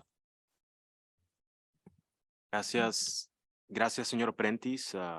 Agradezco también al director general y a los panelistas. Señor director general, excelencias y estimados colegas, mi delegación agradece a la Red de las Naciones Unidas sobre la Migración por la celebración de esta reunión, cuyo enfoque nos permitirá y cuyos resultados nos permitirán determinar los pasos necesarios para continuar con nuestra aspiración común de lograr una migración segura, ordenada y regular. Luego de 5 meses desde la celebración del Foro de Examen de la Migración Internacional y en virtud del oportuno título de esta sesión, The Way Forward, o el camino hacia adelante, mi delegación reitera el compromiso del gobierno solidario de la presidenta Xiomara Castro con las poblaciones y personas migrantes. En tal sentido, deseamos compartir que Honduras ha continuado con el trabajo de articulación con el fin de completar el conjunto de instituciones gubernamentales competentes en el cumplimiento del Pacto Mundial y con el ánimo de posicionar dentro de la planificación interna de cada institución sus diversos objetivos. Hemos tomado nota del plan de trabajo para el periodo 2022-2024 y de cara al futuro, como uno de los países campeones del pacto, Honduras continuará con la decidida implementación de sus objetivos, en particular los objetivos 8, 9, 10, 19 y 14, y concentrará asimismo sus esfuerzos en la implementación de eventos de formación, de participación nacional y regional, así como en la articulación de otros sectores de la sociedad, en la elaboración de un plan de trabajo anual para garantizar una mejor aplicación y desarrollo del Pacto Mundial en Honduras, asimismo, en el desarrollo de diversos talleres de formación sobre la aplicación de instrumentos nacionales e internacionales, tales como la Agenda 2030, así como el fortalecimiento de la gestión de planificación al interno de cada institución.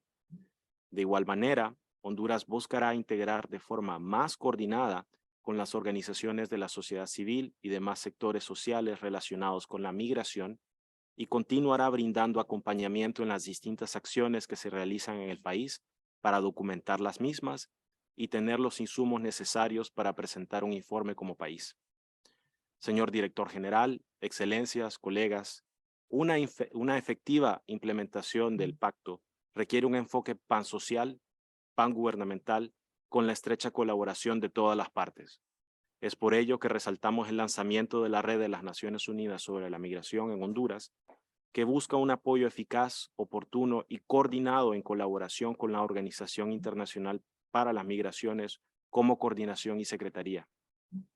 Junto con extender el agradecimiento y reconocimiento de mi delegación a la red y a la OIM, concluyo al reiterar que solo mediante la cooperación, responsabilidad compartida y colaboración podremos lograr las aspiraciones del pacto. Muchas gracias.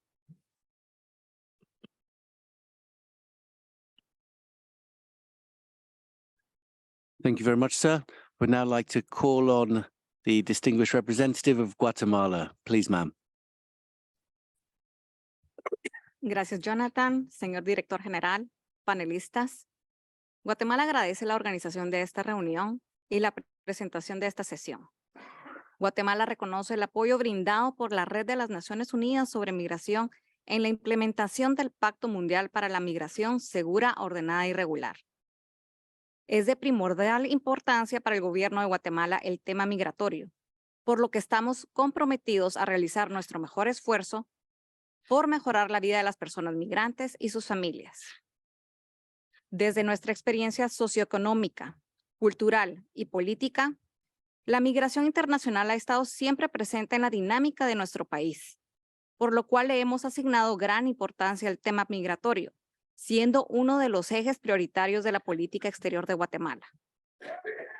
En la actualidad, migración y desarrollo son conceptos íntimamente relacionados, ya que la migración constituye un importante factor que influye en el desarrollo tanto de los países de origen como de destino. La migración va más allá de la reducción de la pobreza. También contribuye al crecimiento económico y a la creación de empleos. El Pacto Mundial para la Migración Segura, Ordenada y Regular representa una oportunidad para mejorar la gobernanza de la migración y afrontar los principales retos que conlleva la movilidad humana, con un enfoque basado en el respeto de los derechos humanos. Hoy más que nunca es necesario sumar esfuerzos con la convicción de defender y preservar la dignidad de las personas migrantes, ya que son ellas quienes ayudan a dinamizar las economías en los países de origen y destino, contribuyendo con su trabajo a la generación de desarrollo económico, como cultural y social. Destacamos la importancia de cumplir con el objetivo 10C, que contempla la reducción del costo de transacción de las remesas a 3%. Un importante paso que beneficia a todo aquel que envía remesas a su país de origen.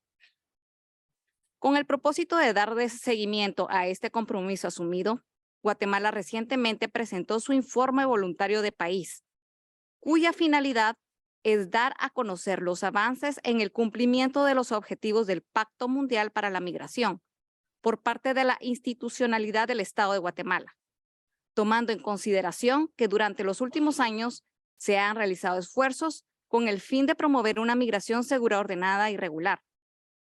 Una vez más, queremos reiterar nuestro compromiso para continuar trabajando de forma coordinada y articulando esfuerzos con la comunidad internacional para atender las causas de la migración, fundamentados en la cooperación internacional, en la coherencia y la responsabilidad compartida, contribuyendo a la implementación del Pacto Mundial para una Migración Segura, Ordenada y Regular. Muchas gracias.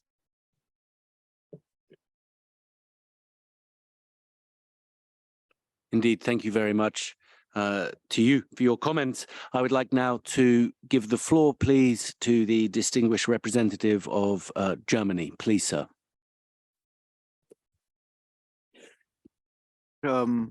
Like others in the beginning, I would like to thank all the panelists for their interventions and presentations, and in particular, the ambassadors of the Philippines and Morocco for the very informative and comprehensive statements on the implementation of the GCM in a national and regional setting. I would like to limit my intervention to some general comments and remarks with regard to the way ahead and the new work plan. Germany commends the United Nations Network on Migration for elaborating the work plan to guide its work in the coming 2 years. We support the network's approach to focus on both new priorities as emanating from the IMRF's progress declaration and ongoing priorities. The new work plan is very balanced in terms of topics covered and is a mirror of the 360-degree approach of the GCM while setting the right priorities.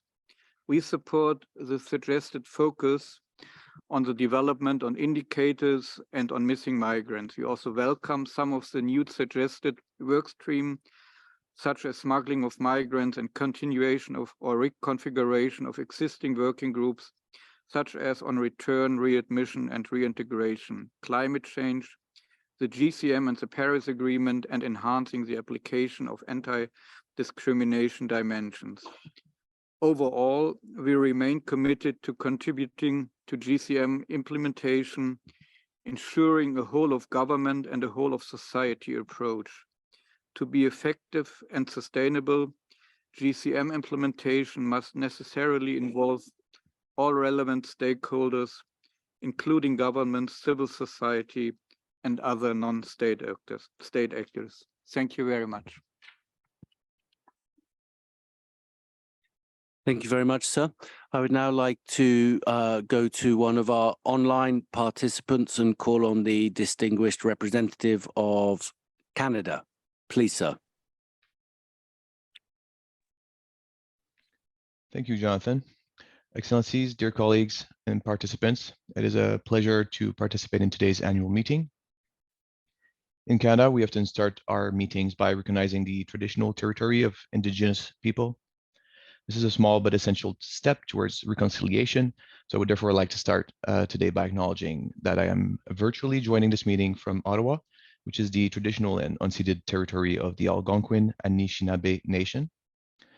Canada would like to thank the UN Network on Migration for convening this meeting and for their ongoing support in the implementation of the Global Compact for Migration.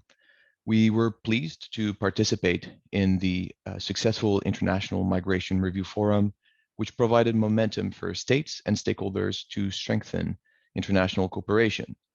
Canada welcomes the updated work plan and the new priorities to help focus our shared efforts. To support GCM implementation, Canada had previously identified a number of key priorities to help focus its own work at home and abroad. One of Canada's areas of focus is the promotion of balanced and evidence-based public narratives on migration. This is an area of focus of the Progress Declaration under paragraph 54, and we welcome its ongoing inclusion in the work plan under Objective 7. While the most effective actions on narratives about migrants can be achieved through the local level initiatives, the issue also requires global level engagement and collaboration. This year, Canada has renewed and strengthened its support for the global social media campaign, It Takes a Community, or ITAC, which seeks to highlight migrants' contribution to society and make a tangible impact on migration narratives worldwide. The campaign continues to be co-chaired by the Government of Canada, the Government of Ecuador, and the Mayor's Mechanism of the Global Forum for Migration and Development, or GFMD. It is also being supported by the GFMD Working Group on Public Narratives of Migration. The campaign leverages partnerships and collaboration at all levels of society and is being implemented this year with support from the IOM. We would encourage those of you who would like to make a difference on narratives in your own countries, regions, or globally to support this campaign. Canada and our ITAC co-chairs would be more than happy to discuss and share more information about some of its work. Another priority for Canada is gender responsive migration management. Canada welcomes the inclusion in the work plan of gender under Objective 8. We would, however, support a revised priority that includes, but also goes beyond the anti-discrimination lens to focus more concretely on strengthening capacities to support the implementation of the compact in a gender responsive way. Canada would welcome inclusive and collaborative efforts to build on existing guidance and resources. And if there is a need to convene states and stakeholders together for targeted discussions on key issues related to gender responsiveness, Canada would be open to exploring such a convening role in order to provide space for voices of stakeholders, experts, and states interested in advancing discussions and work on gender responsiveness. For instance, perhaps on what may be required to successfully support gender responsive implementation, to develop capacities, and develop gender responsiveness indicators to appropriately measure progress impact related to gender responsiveness from both the perspective of states and stakeholders. We will be interested in hearing your views on the value of this suggestion and complementarity with other ongoing initiatives. Finally, I would like to commend the network for its excellent coordination work.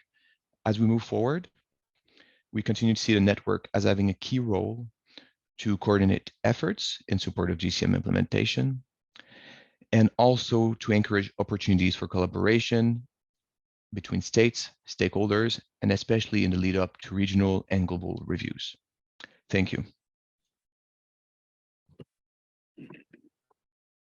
Thank you very much, Søren. Thank you for joining us virtually.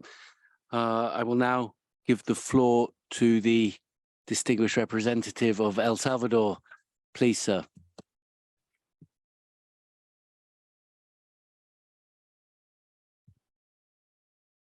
Muchas gracias por brindarme la palabra, señor moderador, y buenas tardes, director general, excelencias y colegas. Apreciamos la información y las perspectivas vertidas por los panelistas durante esta sesión, lo cual nos permite contar con una visión integral de nuestros trabajos a futuro. Para El Salvador, es importante que la Declaración de Progreso resalte nuestro compromiso con las acciones, planes y programas que se están llevando a cabo, así como de los desafíos y oportunidades alrededor de la temática migratoria, en conjunto con otros compromisos regionales y subregionales y la concretización de los mecanismos intergubernamentales en materia migratoria. En cuanto a la aplicación del pacto, para el gobierno de El Salvador la cooperación sigue siendo un aspecto clave. En particular, se considera fundamental trabajar junto a los gobiernos locales por ser los primeros que normalmente enfrentan los desafíos y oportunidades de la migración.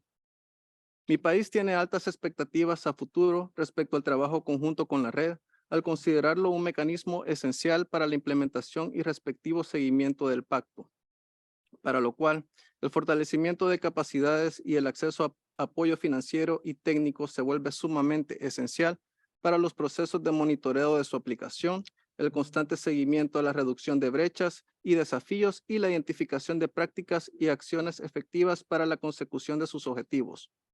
Ante la próxima revisión regional y global, es necesario contar con indicadores pertinentes para dar seguimiento a los compromisos y a las oportunidades de trabajo. Es preciso confirmar lo que se puede lograr y en qué mejorar siempre con el apoyo de la comunidad internacional, así como de las experiencias de otros países, en particular los países campeones. Por ello, mi país le brinda un acompañamiento de alto nivel a este proceso y agradecemos la presentación del Plan de Trabajo 2022-2024. Como presidencia pro tempore de la Conferencia Regional sobre Migraciones, El Salvador ha centrado su trabajo en la persona migrante y en la garantía de sus derechos, teniendo a los objetivos 2, 4, 5, 7, 8, 9, 12, 14, 15 y 19 prioritarios de manera mancomunada, siendo necesario el acompañamiento técnico y financiero de la red a nivel regional. Finalmente, somos del pensamiento que la red puede ser un mecanismo de apoyo para la implementación de planes y proyectos regionales y subregionales en seguimiento de la declaración de Darien, declaración extraordinaria ante el Foro de Examen de la Migración Internacional y la reciente declaración de Los Ángeles. Muchas gracias, señor moderador.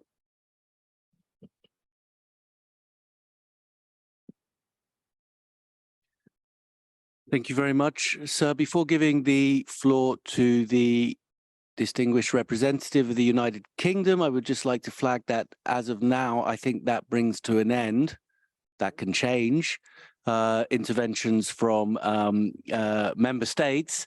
And we will turn now to those stakeholders who have indicated a desire to make an intervention and contribute to this conversation. So after the UK, I will be calling online on the major group on children and youth, followed by the mayor's mechanism. But before then, please, sir, the representative of the United Kingdom. Thank you, Jonathan. Oh, sorry. Sorry, can you hear me? Okay, sorry. Thank you to all the panelists and also to my distinguished colleagues for their interventions this afternoon. We've listened with great interest. We produced some comments in writing, which we submitted via the hub. But if you will, could I just highlight one of our points here, echoing the comments from my colleague from Bangladesh, others this afternoon, and also the ambassador from Fiji this morning. I would really like to highlight our point on climate. Although there is no dedicated GCM objective around climate, I think there is no question now that this will be one of the defining features of human mobility and migration in the next planning cycle. And this is something we heard repeatedly at the IMRF, and we also see reflected in the Progress Declaration. We welcome the fact there is now a climate work stream in the Network Work Plan, and we also welcome the involvement of UNFCCC and ILO. We would just please make a plea that this work stream is as ambitious as possible. From where we are sitting in the UK, I think we can see that there is a gap in the international architecture at the moment, and the network is very well placed to address this issue. So as I say, please be as ambitious as you can, and I think you can count on our support. Thank you. Thank you very much. Of course, I spoke too soon. Before handing the floor over to the major group on children and youth, I would like to give the floor first to the distinguished representative of Armenia, and then because he needs to leave us early, I will, after her, give the floor to the permanent representative of Morocco to say a few concluding comments. But please, ma'am, the floor is yours. Thank you very much, Mr. Chair, for giving me the floor. Excellencies, ladies and gentlemen, let me at the outset extend the warm thanks to Director General and to distinguished representatives of Morocco and Philippines for their visionary statements and perspectives. I will try to be brief. This is the first time we're taking the floor during these discussions, and I will try to concentrate on just few, literally two priorities that will, we hope, guide our work with the IOM and other partners across the network on migration. Those are areas that are very much cross-cutting with the work of other agencies that are part of the network. And also this is a priority with regard to our work with the fund, with the trust fund. So the first is the support to future digitalization of migration management system in Armenia. And the second is introduction of migration governance indicators, a theme that we heard since the morning a lot today. I cannot skip the issue that my country is operating in a very challenging security environment at the moment. Armenia hosts tens of thousands of migrants, refugees, persons in a refugee-like situation, internally displaced persons, asylum seekers, and stateless persons. In addition to thousands of people displaced from Nagorno-Karabakh and refugees from Syria. Throughout this year, we have been receiving new migratory flows of tens of thousands of people from Russia and Ukraine. Several thousand people got displaced as a result of Azerbaijan's unjustified attack on the against sovereign territory of Armenia. But as I said, against this background, we believe that effective management of migration is a way out to address many of the challenges. And digitalization of migration management in Armenia is one of the great priorities. We already have the readmission and work permit system digitalized, and currently we're working on ongoing with the asylum system with the view of digitalization, all types of residence permits issued in Armenia. We also have a positive experience in terms of electronic government. One of the major areas for us when it comes to safe and orderly migration is readmission. It's a strong commitment that we undertook in our relations with our major partners. Armenia launched in 2019 a readmission case management electronic system. It allows to implement the readmission process and overall documentation of readmission cases in a common domain, saving time and making the process much smoother. It operates at the moment with 13 states. Those are states members of European Union with whom we have this migration, mobility and facilitation agreement. Those states are connected to the system and access statistical overflow, which is also accessible from the EU side. Recently, we have Switzerland also joined this system. But at the same time, as I said, with these big migratory flows from some countries from the region, we had to introduce the electronic system for issuance of work permits since January 2022, which has been developed by IOM and International Center for Migration Policy Development. The system is fully operational at the moment, and Armenia demonstrated its availability and readiness to share this experience with partner countries. We have more than 1,000 applications that were received through this electronic work permit system in a course of several months. We're trying to issue also temporary residence status also on the basis of employment. We have more than 5,000 applicants from citizens of member states of Eurasian Economic Union. And they're all trying to obtain this card confirming their legal residence in Armenia. So as I said, we're operating in a bit challenging situation, and these digitalization tools will be our priorities. We will be looking very much forward to work in this direction with the fund and with other agencies who are involved in the network. Thank you very much. And thank you very much for your intervention. I will now give the floor to the permanent representative of Morocco, please, sir. Merci beaucoup, cher Jonathan, monsieur le modérateur. Je m'excuse par avance de devoir quitter cette très importante réunion, mais j'ai encore plusieurs activités avant la fin de cette journée, ce qui fait que je suis sous une contrainte et à nouveau, je m'en excuse. Mais avant de quitter, je voulais faire juste quelques remarques. Naturellement, je n'ai aucune prétention de revenir sur toutes les observations, les remarques et les propositions, les questions qui ont été faites. Mais de mon point de vue, je pense que certains aspects ont émergé qui me semblent très forts. D'abord, monsieur l'ambassadeur du Portugal a fait référence au rôle des autorités, en tout cas des acteurs locaux. C'est, de mon point de vue, quelque chose de fondamental. Parce que quand on voit, par exemple, dans les pays de destination, très souvent, il y a des débats sur où orienter les migrants. Les zones rurales, les zones où il y a parfois une demande très forte de personnel qualifié. Et je crois que cette approche me semble être importante à creuser davantage quand il s'agit de parler de migration régulée et ordonnée, parce que cela tombe tout simplement, j'allais dire, sous cet angle. Et pour les pays d'origine également, parce que quand on analyse la situation de manière précise, les pays d'origine, la migration vient parfois essentiellement de certaines régions. Elle ne concerne pas tout le territoire national du pays concerné. Et si on fait un travail ciblé sur ces régions-là en particulier, il y a eu des expériences, on pourra en discuter, qui ont été faites et on a vu, en particulier pour ce qui concerne l'immigration irrégulière, se réduire lorsqu'un effort important cible une région particulière, d'où l'importance du rôle des acteurs locaux et des autorités locales. Le deuxième point que je voudrais évoquer concerne ce que j'appellerais le droit des migrants. Comme nous le savons tous naturellement, il existe une convention sur les droits des migrants, dont l'adhésion jusqu'au jour d'aujourd'hui demeure, pour ne le dire, j'allais dire d'une façon, comment dirais-je, formulée, l'adhésion demeure modeste. Je sais très bien naturellement qu'il ne relève pas du mandat de l'OIM de travailler pour l'universalisation d'une telle convention. Mais je pense qu'il y a un processus, c'est un organe de traité qui travaille dans ce sens, que le réseau devrait suivre les débats qui se produisent dans ce contexte. Il s'agit, je crois, d'autant plus que nous sommes dans un monde qui connaît des évolutions fondamentales, y compris dans le monde du travail qui concerne la migration en premier chef.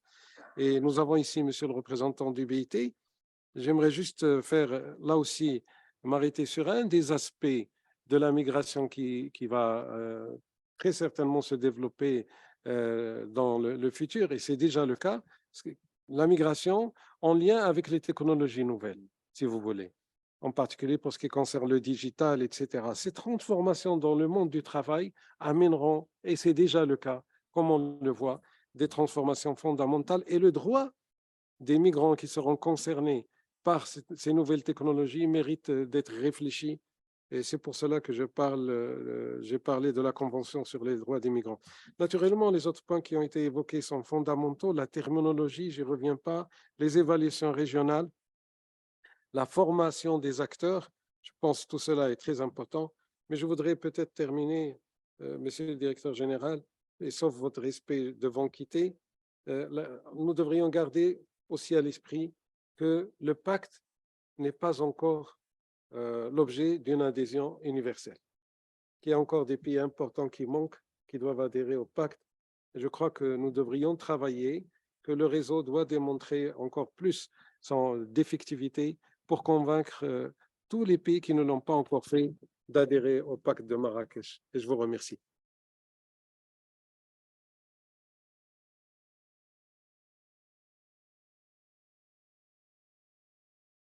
Thank you very much, sir. Okay, I will now turn to colleagues from amongst the stakeholders. I will give advance notice. The first two will be joining us online, and they are Ms. Elise Pundik from the Major Group on Children and Youth, and Sophie van Hassen from the Mayor's Mechanism. I will then turn to Irem Rayfield from the ITUC, and Bella Hovey from UN DESA, in that order. So without any further ado, Elise, please.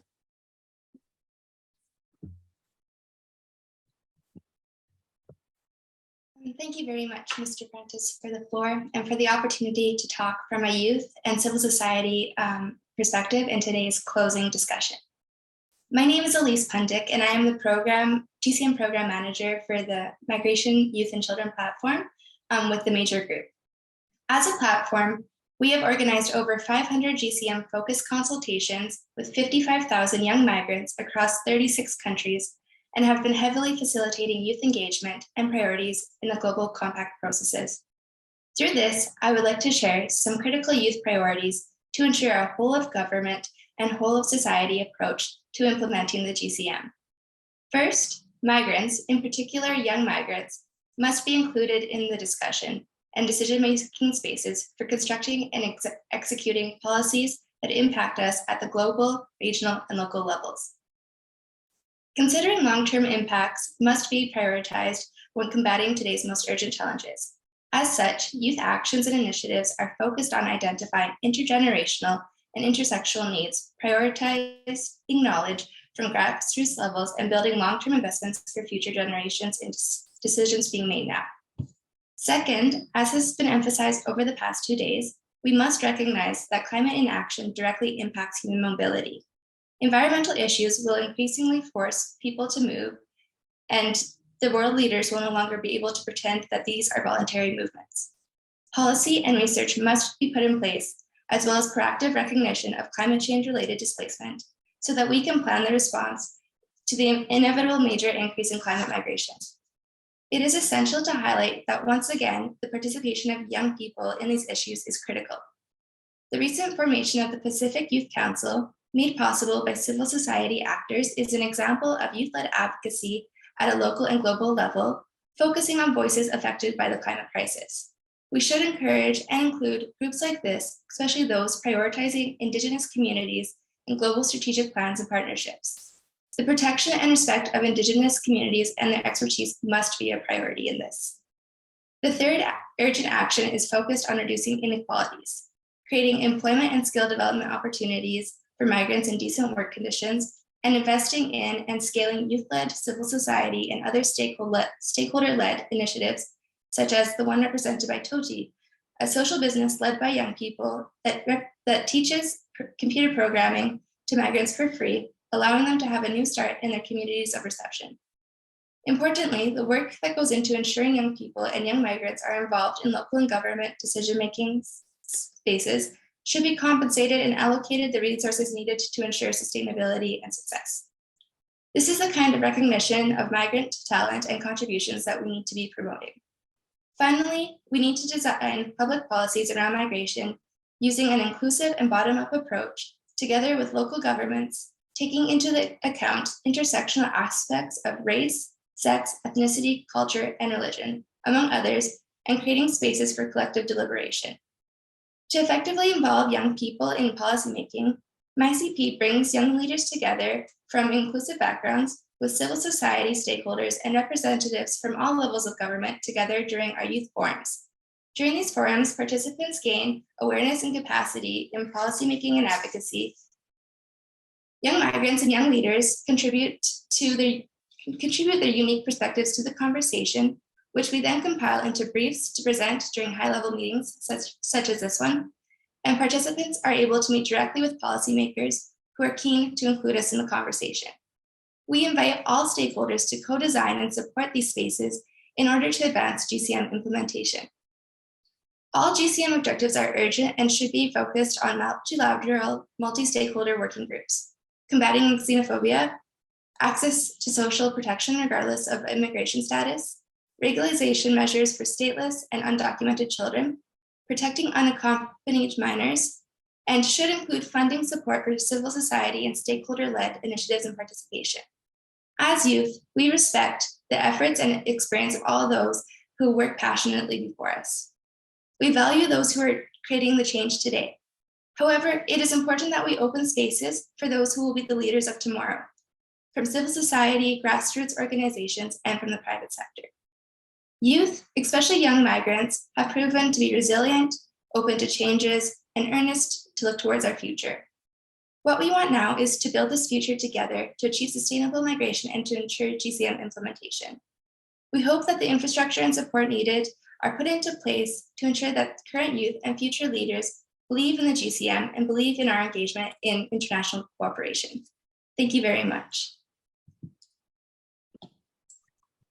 Indeed, thank you very much, Elise, for taking the time to share with us those views. And I think there is large agreement, certainly within the network, that we need to find ways to provide better platforms for youth voices to meaningfully engage in our work. So I hope we'll be able to deliver on some of your sound suggestions. If I can now turn also online to Sophie van Hassen of the Mayor's Mechanism. Sophie, please. Thank you so much, Jonathan. And let me also thank the representative from Canada, our fellow co-chair of the GFMD Working Group on Narratives, to really have presented the valuable work we do there. In my intervention today, I want to reflect a little bit on the way forward and very much focus on city action. As you know, and I've said it so many times, we have launched our call to local action for migrants and refugees at the IMRF. bringing 70 city actions and pledges to the forum, actions that pledge to both the GCM and the GCR simultaneously. So we're very much hard at work to collect more pledges and move from, a core group of local governments to a broader movement of cities to join this effort. We also are very much at work to create opportunities for cities to learn from each other and build capacity, and to foster opportunities for direct city partnerships and financing. Our next big milestone is the Global Refugee Forum in December next year, and of course also the GFMD. The past few months we've taken a little bit of time to do an in-depth assessment of the 70 actions that we received so far, and they actually can show us a lot of valuable insights for the way forward. And I'll just give you a few reflections from that assessment. So in total, as I mentioned, we had 70 actions, of which 26 are ongoing or future pledges from a total of 44 local governments, together covering a population of over 100 million people. It was really great to see the diversity of cities that participated. So we had a list of very small towns, but also 14 capitals and 16 cities with a population of over 1.5 million people. We covered all regions with a noted underrepresentation of Asian cities. So this is very much on our radar for further outreach. Most actions, and this is very much in line with the outset of the call to action, don't distinguish between migrants, IDPs, and refugees in their programming. In terms of the topics, you have the usual ones where local governments play a leadership role in terms of access to services, economic inclusion, tackling xenophobia, but also very prominent were actions that tackle the climate change and migration nexus, and also setting up design of local policies with input from migrants and refugees directly. And of course, all of which connect directly to specific sections of the Progress Declaration as well. Without exception, there was a really high degree of partnership noted by the local governments that submitted an action. Local governments in that sense are almost more of a central convener and the creator of a local ecosystem.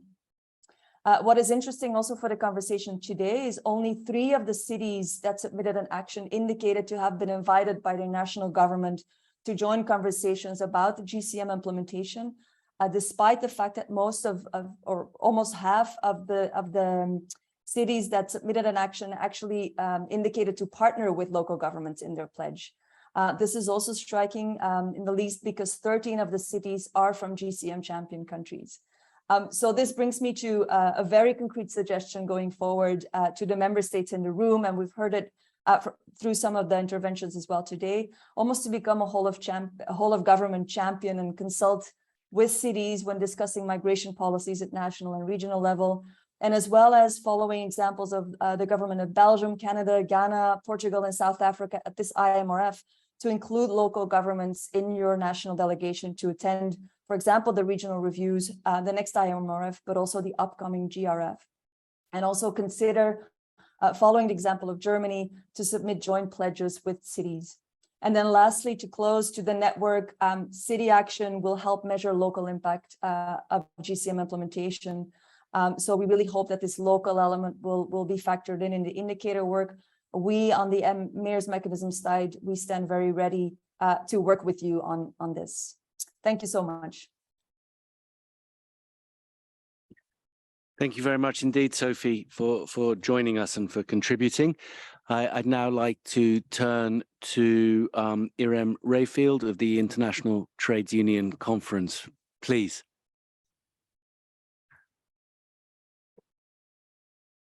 Hello, thank you once again to the Network Secretariat and all distinguished panelists and interveners from the physical and virtual floor, and for their valuable contributions.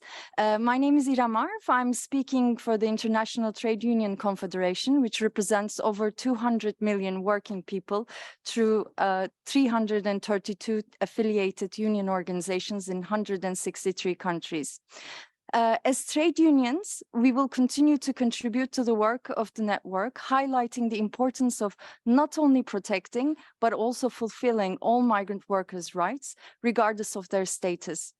Tangible improvement in migrants' lives requires guaranteeing full labor rights protections, including right to freedom of association, access to social protections, income guarantees and security, and effective access to justice for all migrant workers in the formal and informal economy. Removing barriers to organizing is critical to defending excluded migrant workers because unions provide concrete mechanisms to enforce international labor standards and remedy disputes. In this way, social dialogue, which should be promoted in the work of the network and in migration policy discussions, with workers and their unions in the development and implementation of all labor migration policies is not only advisable, but an absolute necessity for sustainable economic and social inclusion of migrants. We will continue also to call for rights-based gender-responsive pathways appropriate to specificities of different situations, including climate-induced displacement, but with the recognition that not all regular pathways are human rights compliant. Pathways should never lead to lower labor standards, wages, or working conditions, or otherwise undermine decent work. Finally, we will also continue to demand regularization schemes. Promoting social economic inclusion of migrants cannot be possible without addressing the pressing needs and acute exploitation of millions of migrant workers who currently lack formal status and suffer from wage theft, bear high recruitment costs, face other abuses, and cannot access their rights. We trade unions commit to work with you on all these issues with a view to ensuring migration policies, first and foremost, center around the rights and demands of migrants themselves. Thank you very much. Thank you very much, Irem. Before I hand the floor to Bella Hovey from UNDESA, I would just like to tee up the next slate of speakers, if I may. Namely the representatives from the Quaker UN office here in Geneva, the International Detention Coalition, ACT Alliance, and the Global Research Forum on Diaspora and Transnationalism. But we'll turn now to Bella from UNDESA. Please, Bella. Thank you, Jonathan. Excellent, distinguished delegates. The UN Department of Economic and Social Affairs is a proud member of the Executive Committee of the Network. Allow me to congratulate the Network Secretariat for organizing this thought-provoking panel and to thank the panelists for their very substantive remarks. In particular, I was struck by the emphasis of Ambassadors Niebert on demographic trends and Ambassador Garcia's remarks about the critical linkages between migration and development. In this regard, allow me to reiterate two key observations from the 2022 revision of the estimates and projections of the world population launched by UNDESA in July. First, the global population is still growing. And even though the growth rate of the global population has been falling in the past few decades, and this is very encouraging, we are expecting that the world population will reach 8 billion on 15 November this year, 9 billion around 2037, and 10 billion around 2058. Second, population trajectories vary greatly between countries and regions. Indeed, these trajectories are becoming more divergent. Let me give you one example. The population of working age in Africa will more than double by 2050, whereas it will fall with 20% in Europe. Undoubtedly, these divergent population trends will lead to a greater demand for and supply of migrant labor, especially when the implementation of the 2030 Agenda for Sustainable Development remains uneven, with many of the Sustainable Development Goals and targets currently not being on track for being achieved by 2030. We know with a high degree of certainty that these population trends are happening over the next 30 years. Let us therefore start planning for these new realities now. In particular, we must redouble our efforts to achieve the SDGs. A successful SDG summit convened by the General Assembly in September 2023 is therefore essential. Second, we must make progress in facilitating safe, orderly, and regular migration. Thank you. Thank you very much, Bella. I'd now like to give the floor to Laurel Townend of the Quaker UN office. Laurel, please. Thank you. Thank you, Jonathan. As you just said, my name's Laurel Townhead. I'm the Human Rights and Refugees Representative of the Quaker United Nations office based here in Geneva. Thanks to you and thanks to the panel and those who've already spoken today. We really value the opportunity to hear more about and comment on the network's work plan. But as with any agreement, be it political or hard law, the implementation is first and foremost the responsibility of states. And the successes of the IMRF belongs also to member states. The network created a conducive environment and states rose to it in many ways with the VNRs, the high-level engagement, the pledges and the consensus progress declaration. This is a strong foundation for the next phase of delivering on the promise of the GCM for people-centered migration governance. The next phase is not really about Geneva and New York, though. It's about the regional and country levels. And I'll limit myself to 3 questions and 3 suggestions today, but I look forward to more discussion and shared activities with all of you to come. So my questions for all the member states in the room are, what do you need? But more importantly, what can you do so that the regional reviews are not VNR's light, but real conversations about your regional migration realities? And I thank Jorge from Mexico for the comments he's already made in that line today. Again, what do you need, but also what can you do so that the clear call from at the IMRF of nothing about migrants without migrants is not only heard, but acted upon? What do you need and what can you do so that you learn from your peers, mostly at capital to capital level, and share your learning on specific objectives or specific guiding principles? In terms of the suggestions from me, one at national level, one at regional and one at global level. At national level, on your recommended action to accelerate implementation as contained in the progress declaration in paragraphs 51, 53 and 56, which are all about meaningful participation. The network's guidance for states on implementing the GCM contains clear steps on operationalizing the whole of society approach. Out of this in all regions and all countries should be a way to build more and better participatory processes.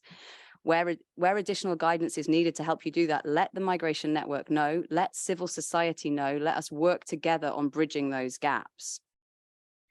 Migrant advisory councils or similar mechanisms at national, regional and global UN level could support this, ideally creating a race to the top through exchange of learning from and with such advisory groups. And any sharing of practice would also respond to, again, your recommended action on peer learning, which is in the Progress Declaration in paragraph 72. At the regional level, we really welcome the informal rapporteuring and championing role that Canada and Colombia took on at the IMRF on gender responsiveness and child-sensitive approaches, respectively. This should be built on for the regional reviews with rapporteuring on these and potentially other guiding principles, drawing out the cross-cutting aspects and ensuring that these are not lost in agendas that are built on clusters of objectives.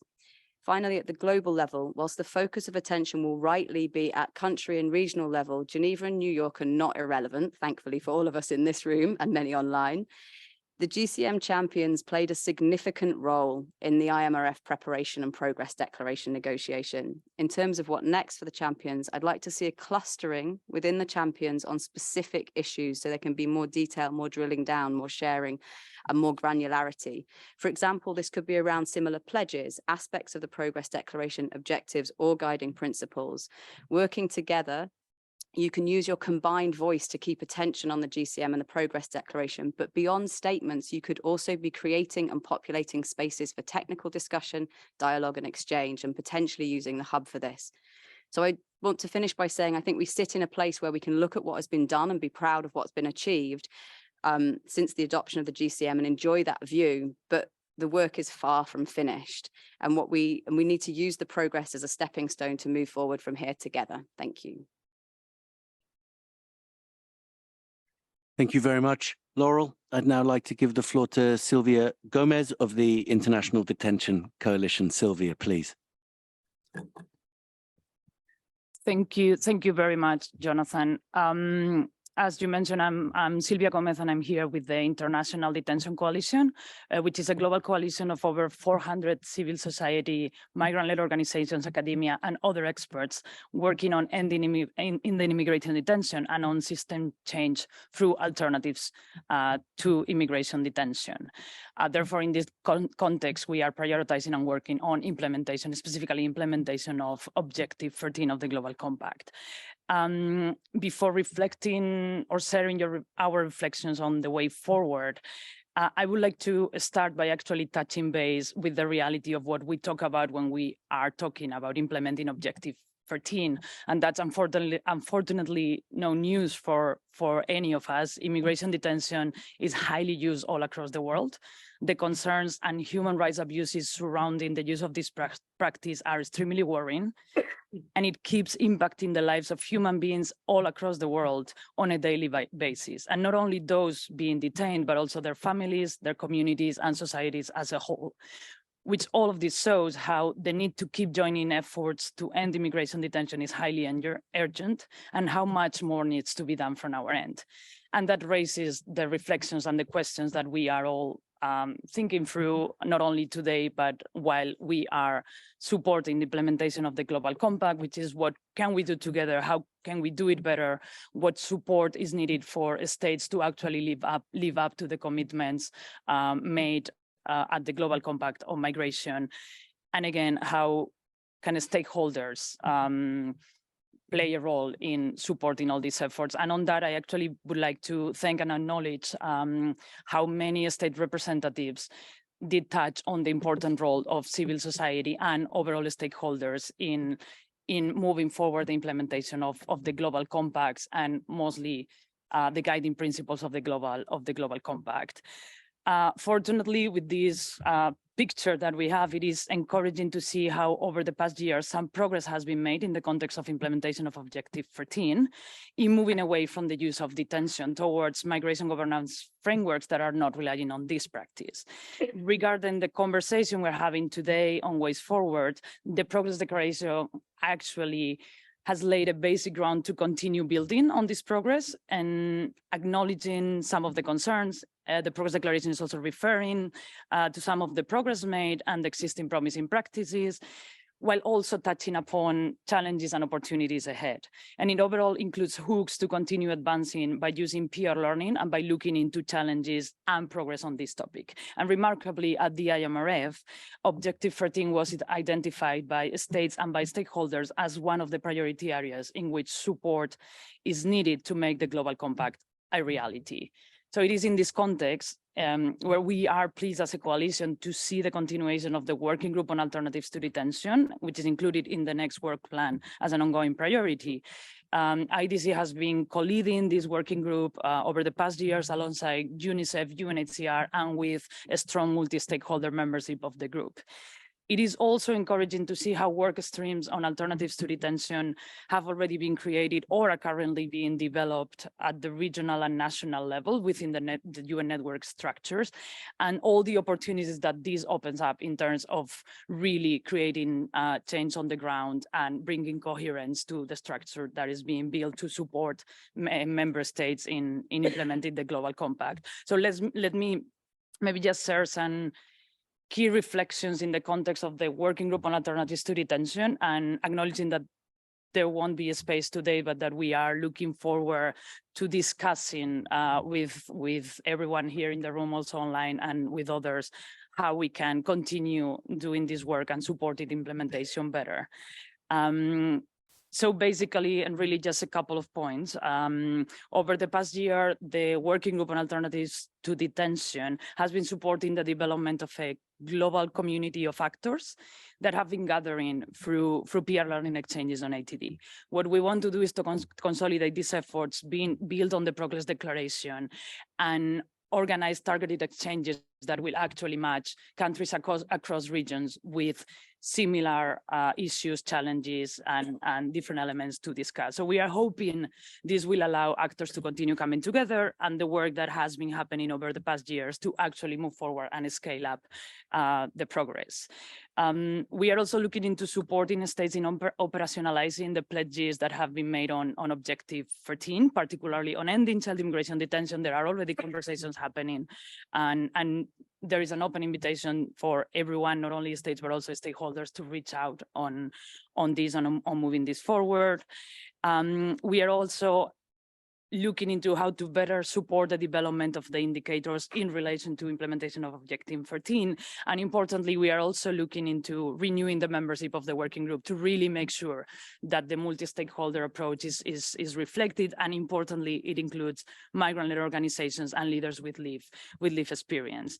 And just maybe let me just close by sharing how regarding the national and regional level, we as a coalition and myself speaking on behalf of the International Detention Coalition and our members, we would like to encourage governments and other actors to reach out to civil society organizations working at national and regional level, as the knowledge and the expertise they hold are invaluable to create the change that is needed to build solid migration governance frameworks that respect the rights of those migrating. So with that, just thank you very much to the network and to the Secretariat for creating this space in which states and stakeholders can come together and continue, or at least kick off the conversation around the next 2 years of implementation of the compact. Thank you very much. Thank you very much to you, Sylvia. I'd now like to give the floor to Christian Wolf of ACT Alliance. Christian, please. Yes, thank you very much. And again, thank you for convening us here, and thanks for the good attendance, both in the room and online. We're hopeful about the way forward and the new work plan. We hope that there can be increased focus on implementation of the several pieces of guidance that have been produced in the different working groups of the network so far. And we hope that these will start being used during national level implementation processes and initiatives, about some of which we've heard today already. This will also be useful, we hope, in producing greater numbers of and more specific national reporting for the next round of regional reviews for the GCM that's coming up. Quick word on regular pathways, which we see as central to GCM implementation. This was also echoed here in the room today, and much more progress needs to be made on this. This includes regular pathways for admission and stay for migrants in situations of vulnerability, which was one of the outputs from the network's work last year. So we would encourage those of you among member states with an interest in this and experiences to share, to approach the network and make sure that we can include this in your national efforts to promote GCM implementation. On climate change, which is another important focus area for us and our members, we are collaborating with the work stream that was mentioned on this topic. And just to recall here briefly that there is specific guidance in the GCM on this topic, including in Objective 2 on adverse drivers on migration, and in Objective 5 on pathways, among others. And so we very much support the call from the UK for being very ambitious with this work. There is a lot of technical capacity in that group.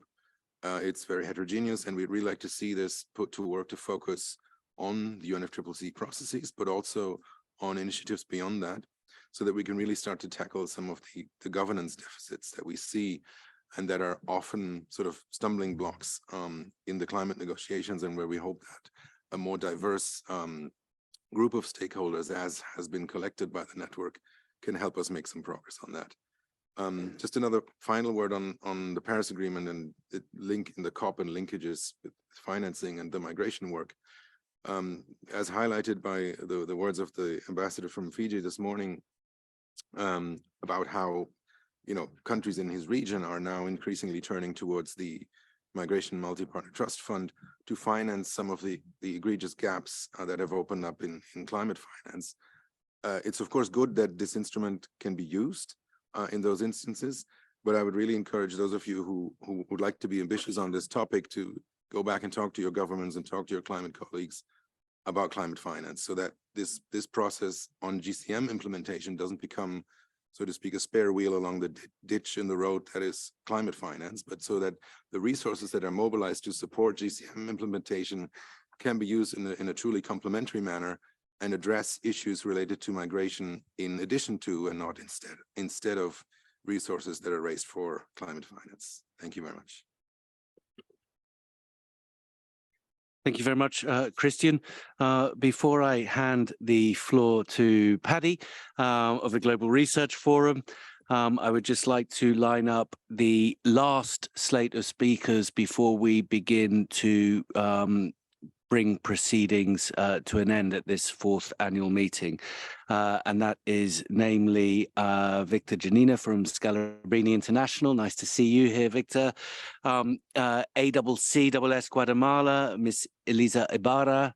And finally, the Imumi organization, Ms. Rossi Antunes, please. So with those on notice, I now give the floor to Paddy Knudsen of the Global Research Forum on Diaspora and Transnationalism. Paddy, please.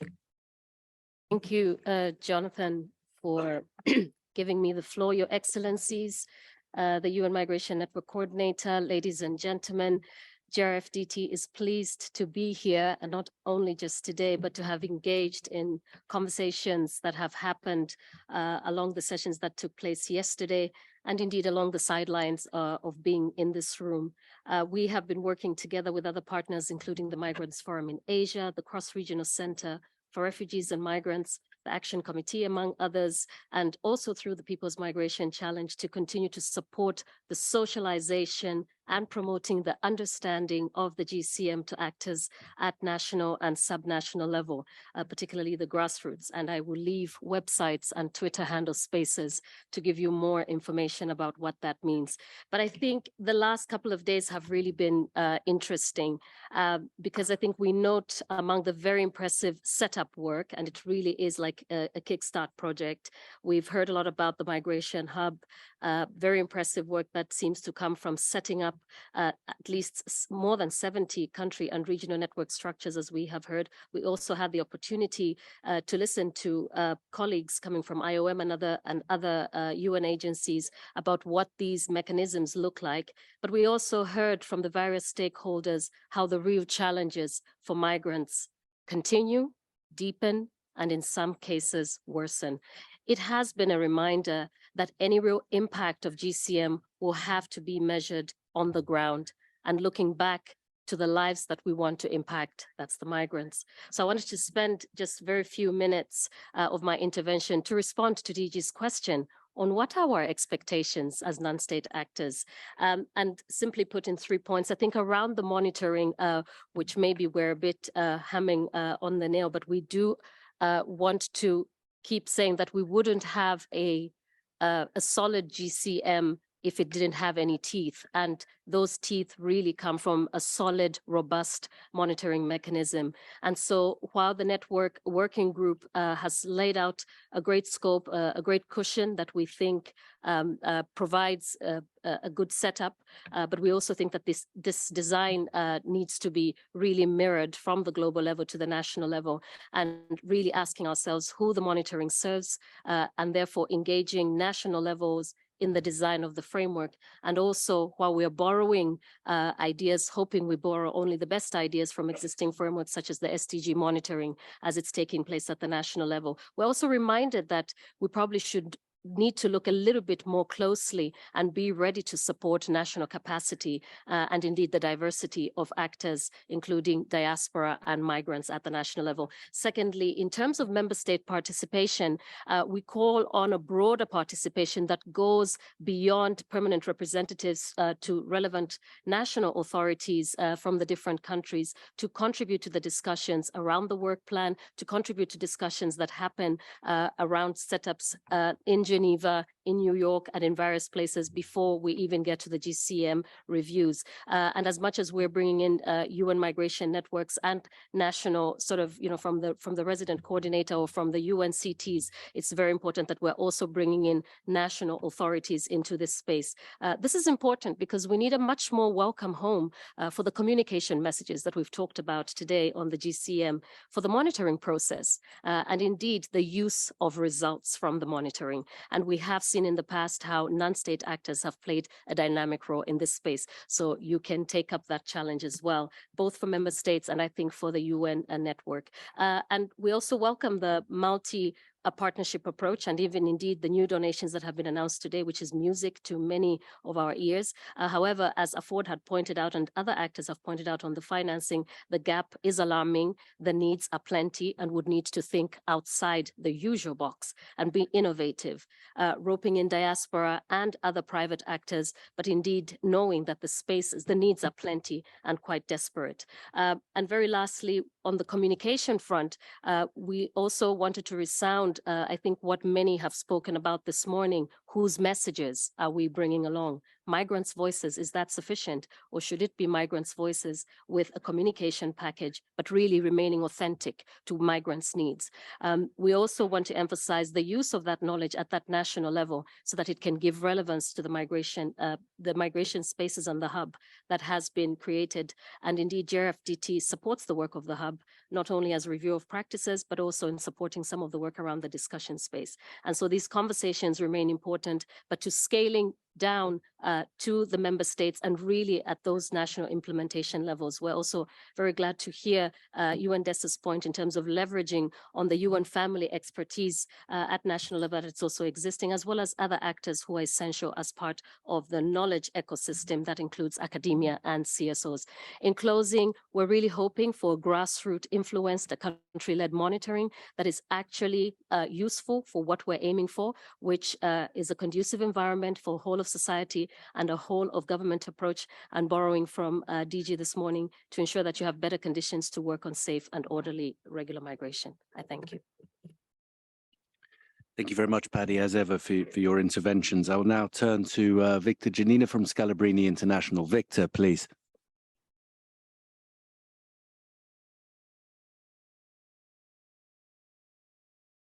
Muchas gracias, Jonathan, and thank you very much to the network for inviting us to be here.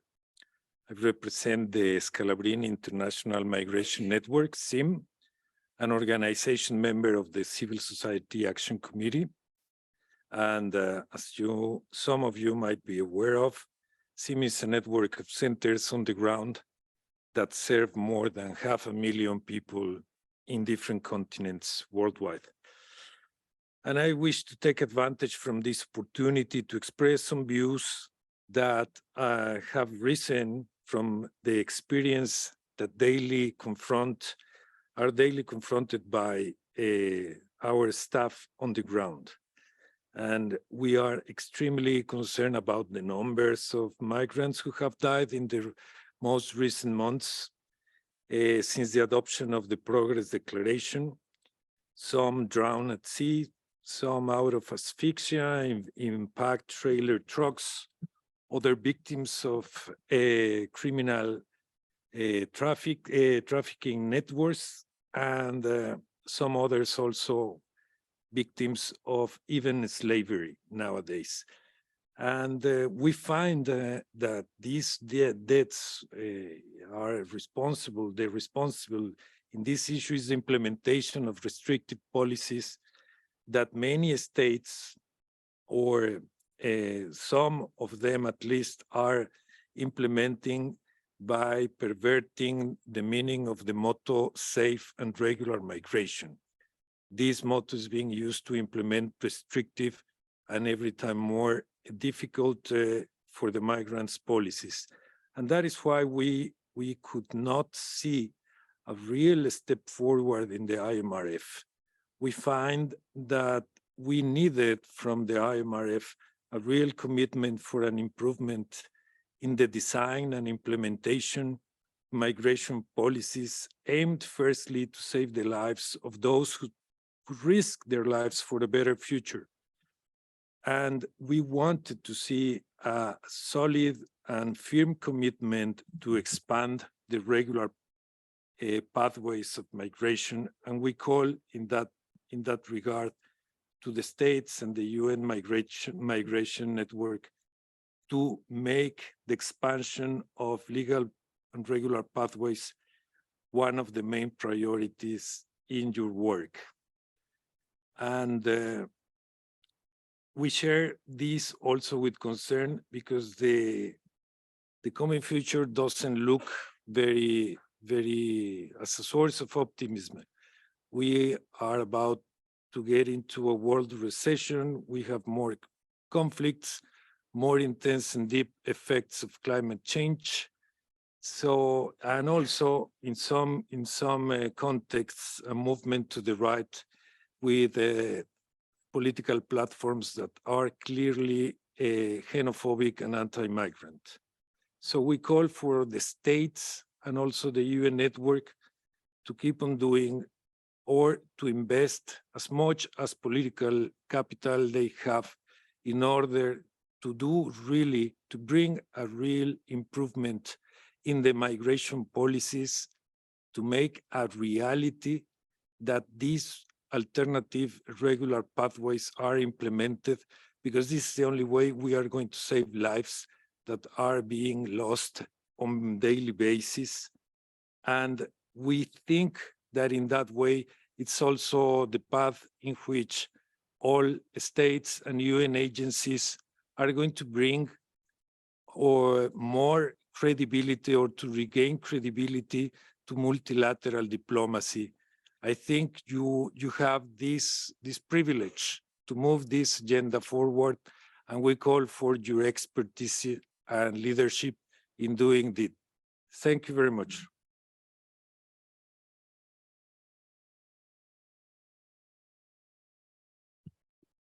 Got the coordination wrong there. Put the earpiece on, but didn't turn the microphone on.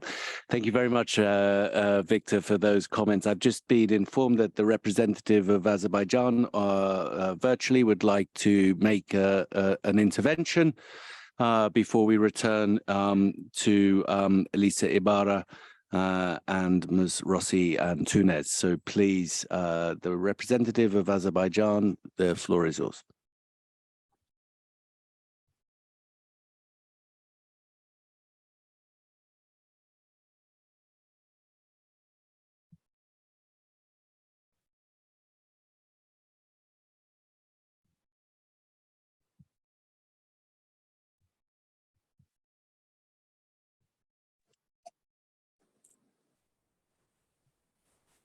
Good afternoon.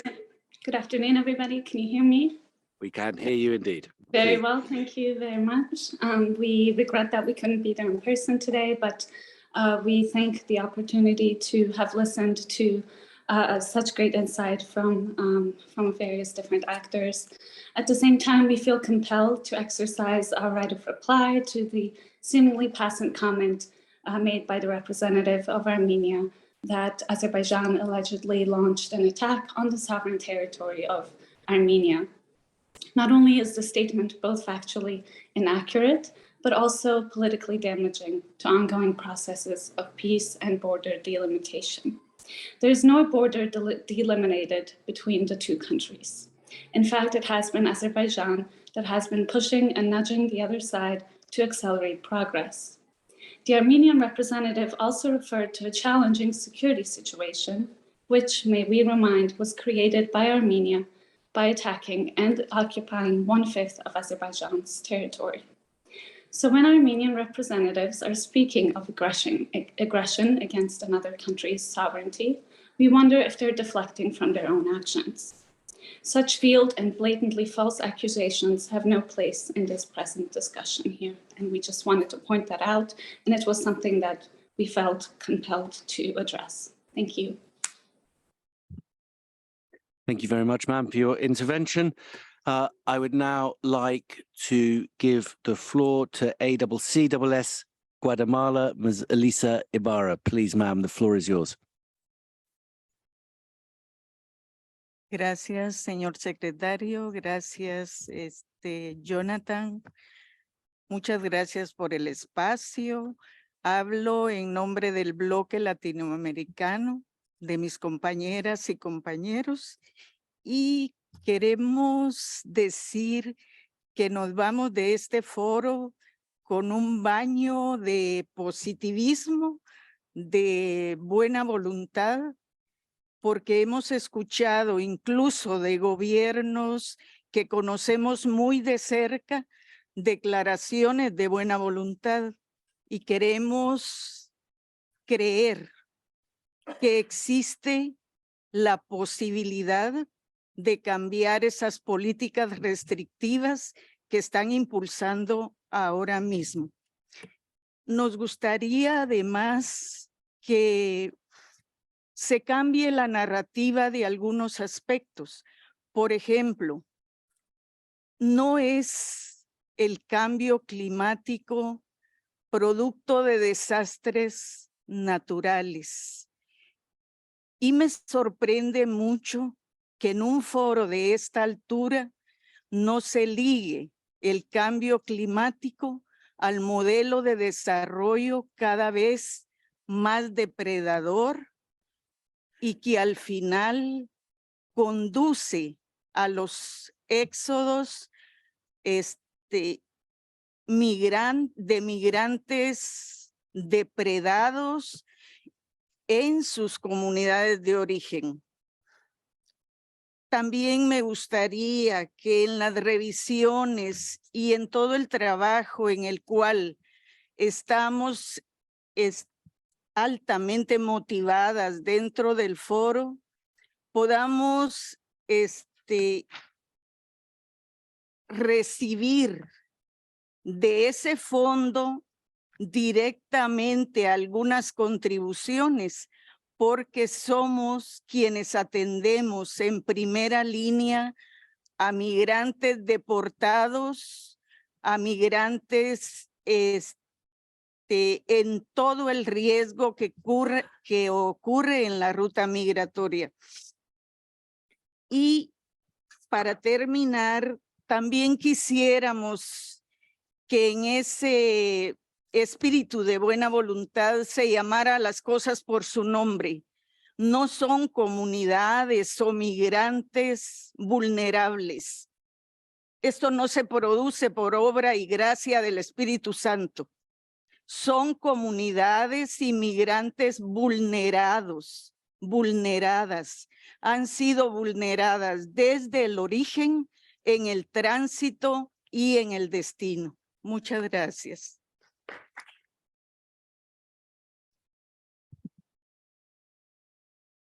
Thank you very much, Elisa, for those comments. And now, finally, helping us to bring this annual meeting to an end, I call upon Rosy Antunes of IMUMI, otherwise known as the Institute for Women in Migration. Please, Rosy.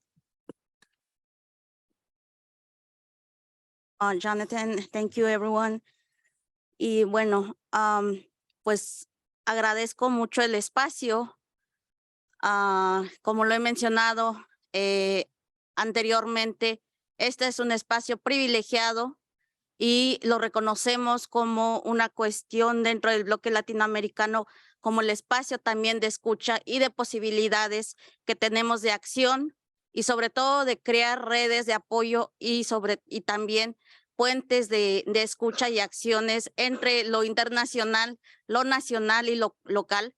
El trabajo que nosotras desarrollamos desde lo local es un trabajo de campo en donde se conjugan cuestiones emocionales, cuestiones de salud mental propias y también de las personas migrantes, deportadas, desplazadas, refugiadas, asiladas. Entonces, en este sentido, lo que nosotras proponemos es que se creen estos vínculos y se refuercen los puentes de escucha y de interlocución entre los gobiernos locales, que aquellos representantes que se encuentran estacionados aquí en Ginebra puedan tener una interlocución con nosotras de manera constante, porque ellos tienen este privilegio de estar cercano aquí a ustedes, a la ONU, a la OIM, y es necesario que a partir del privilegio con el que cuentan de la movilidad, de una movilidad de la que nosotras no contamos, una movilidad que al entrar justo a esta ciudad es cuestionada por los procesos de movilidad previos que nosotras ya hemos tenido. Y lo que queremos es que se fijen indicadores justamente de esta interlocución que mencionamos, ¿no? Necesitamos la interlocución de los 3 niveles de actores, las agencias internacionales, las organizaciones civiles, inmigrantes, junto con los gobiernos locales en nuestros países, en donde se pueda medir qué tanto hubo esta interlocución, porque la interlocución entre estos espacios, estos actores, tienen que ver con la manera en quienes están tomando nuestras problemáticas, porque justamente estos indicadores de impacto van a medir realmente si se están haciendo acciones concretas en los espacios en donde estamos interactuando, en donde las personas están padeciendo los desplazamientos, las violencias.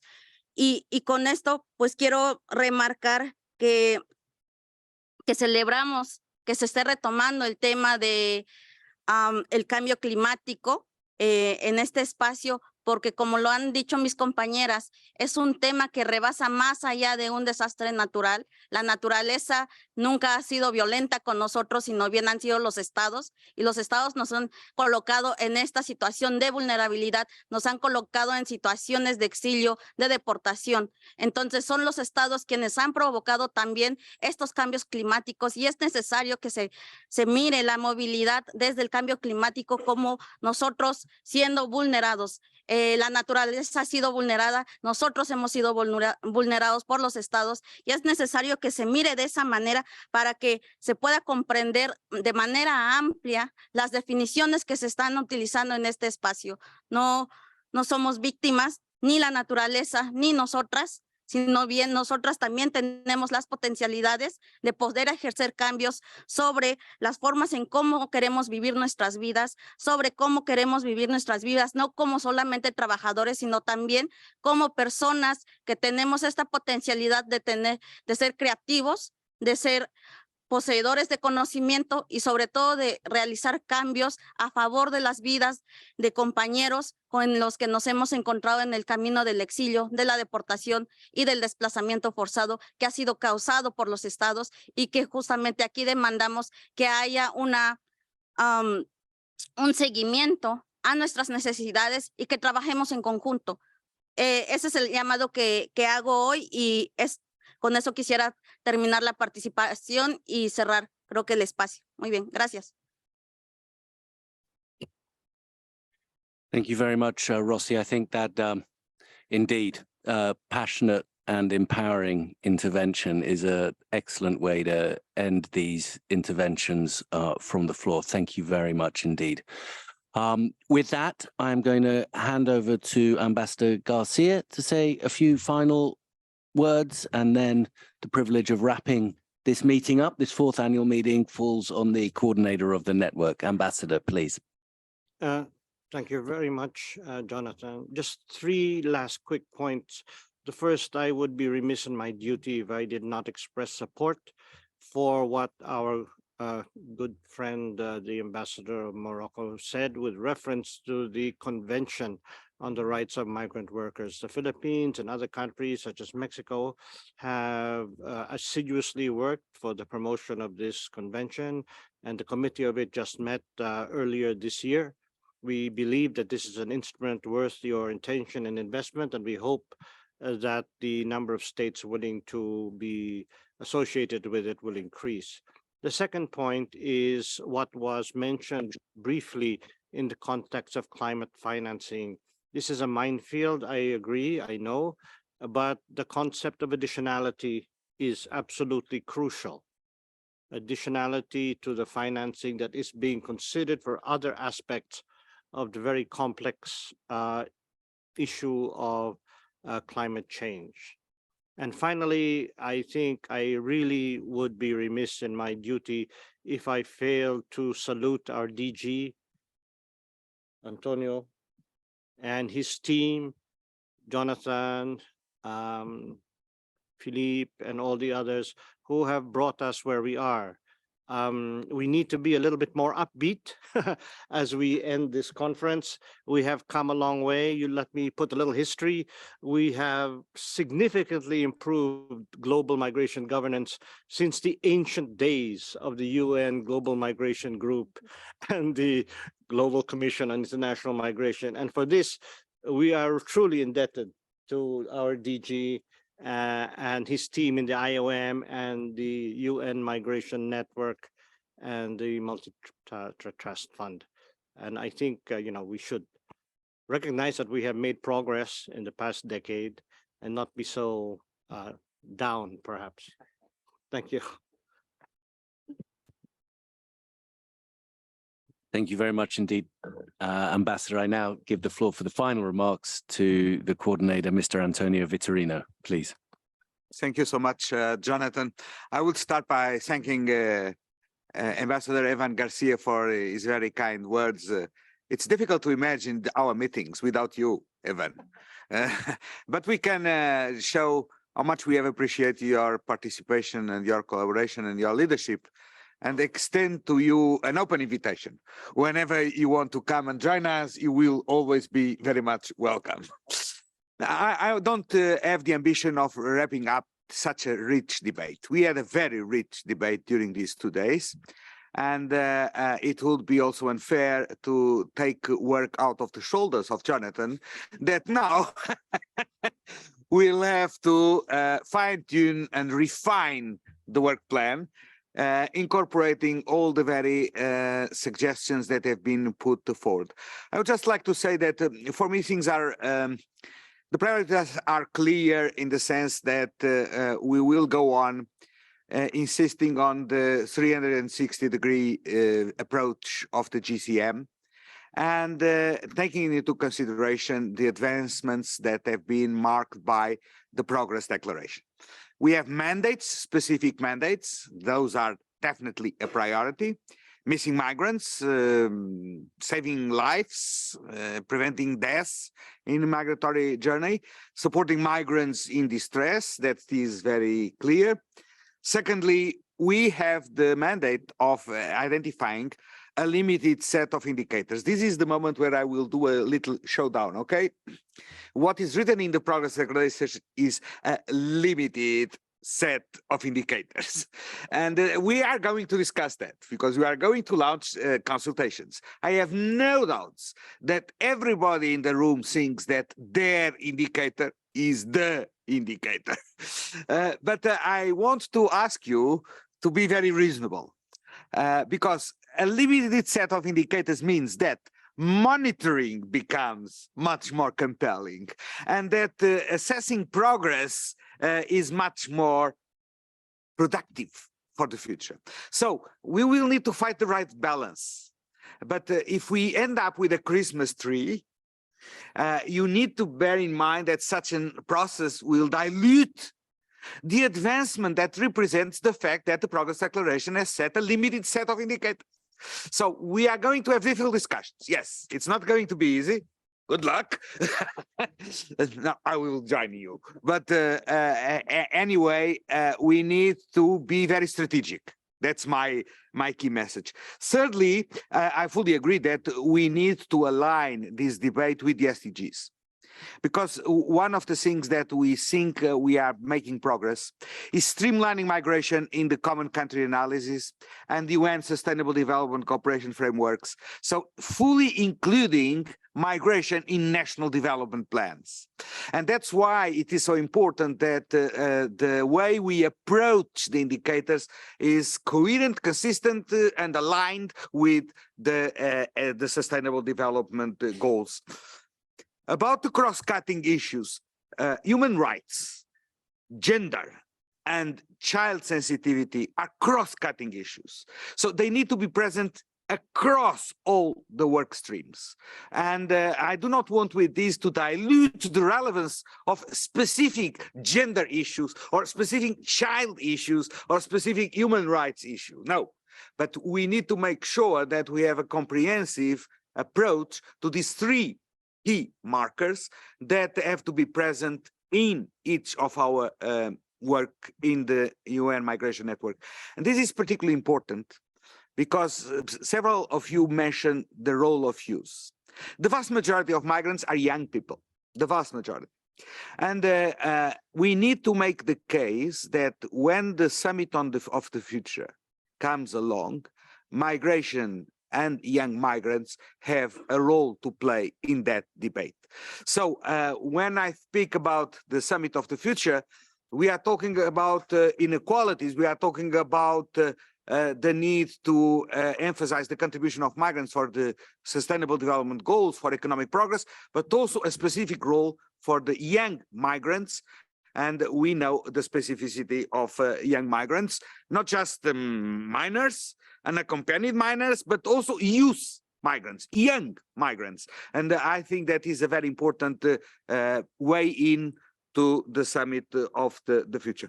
Then, on the priorities, there are priorities that we need to upbeat, definitely. Two of them have been identified very clearly. One is climate change, definitely, and the other one is health. These two priorities that were started in the previous work plan, but in fact, let's be honest among us, we did not put climate change in the work plan, in the previous work plan. I confess that.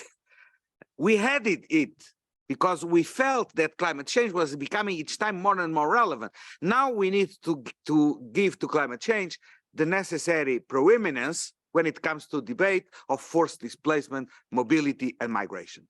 Let me just say one remark. Yes, adaptation, mitigation, preparedness, resilience is extremely important in terms of climate change, but it would be helpful if the specific climate funding mechanisms would also be sensitive to this issue. Because what we see is the enormous difficulty of acceding to climate funding to deal with this specific human dimension of climate change that goes beyond the reduction of emissions in 2030, 2040, and 2050, because it's happening today. There are people whose livelihoods are today already severely impacted by climate change. And we know, since the World Bank published its Groundswell report, what are the areas and what are the regions and what are the countries that are most vulnerable to climate change? What are the communities that are most directly affected by climate change? And preparedness, mitigation, adaptation, building resilience will be critical for the future. And therefore, we need to make a strong case. We are trying to do it for COP27 to give visibility to this dimension of inhuman impacts of climate change right away, because urgent action is definitely need. And so, last but not least, I felt in these 2 days the energy, the commitment, and the engagement of all of you. My message is very simple. You can count on us. Thank you.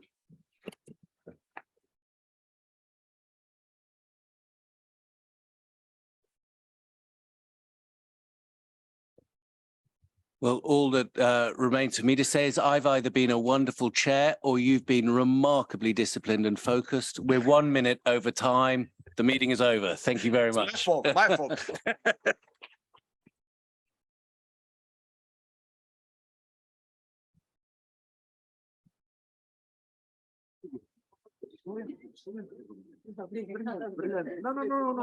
No.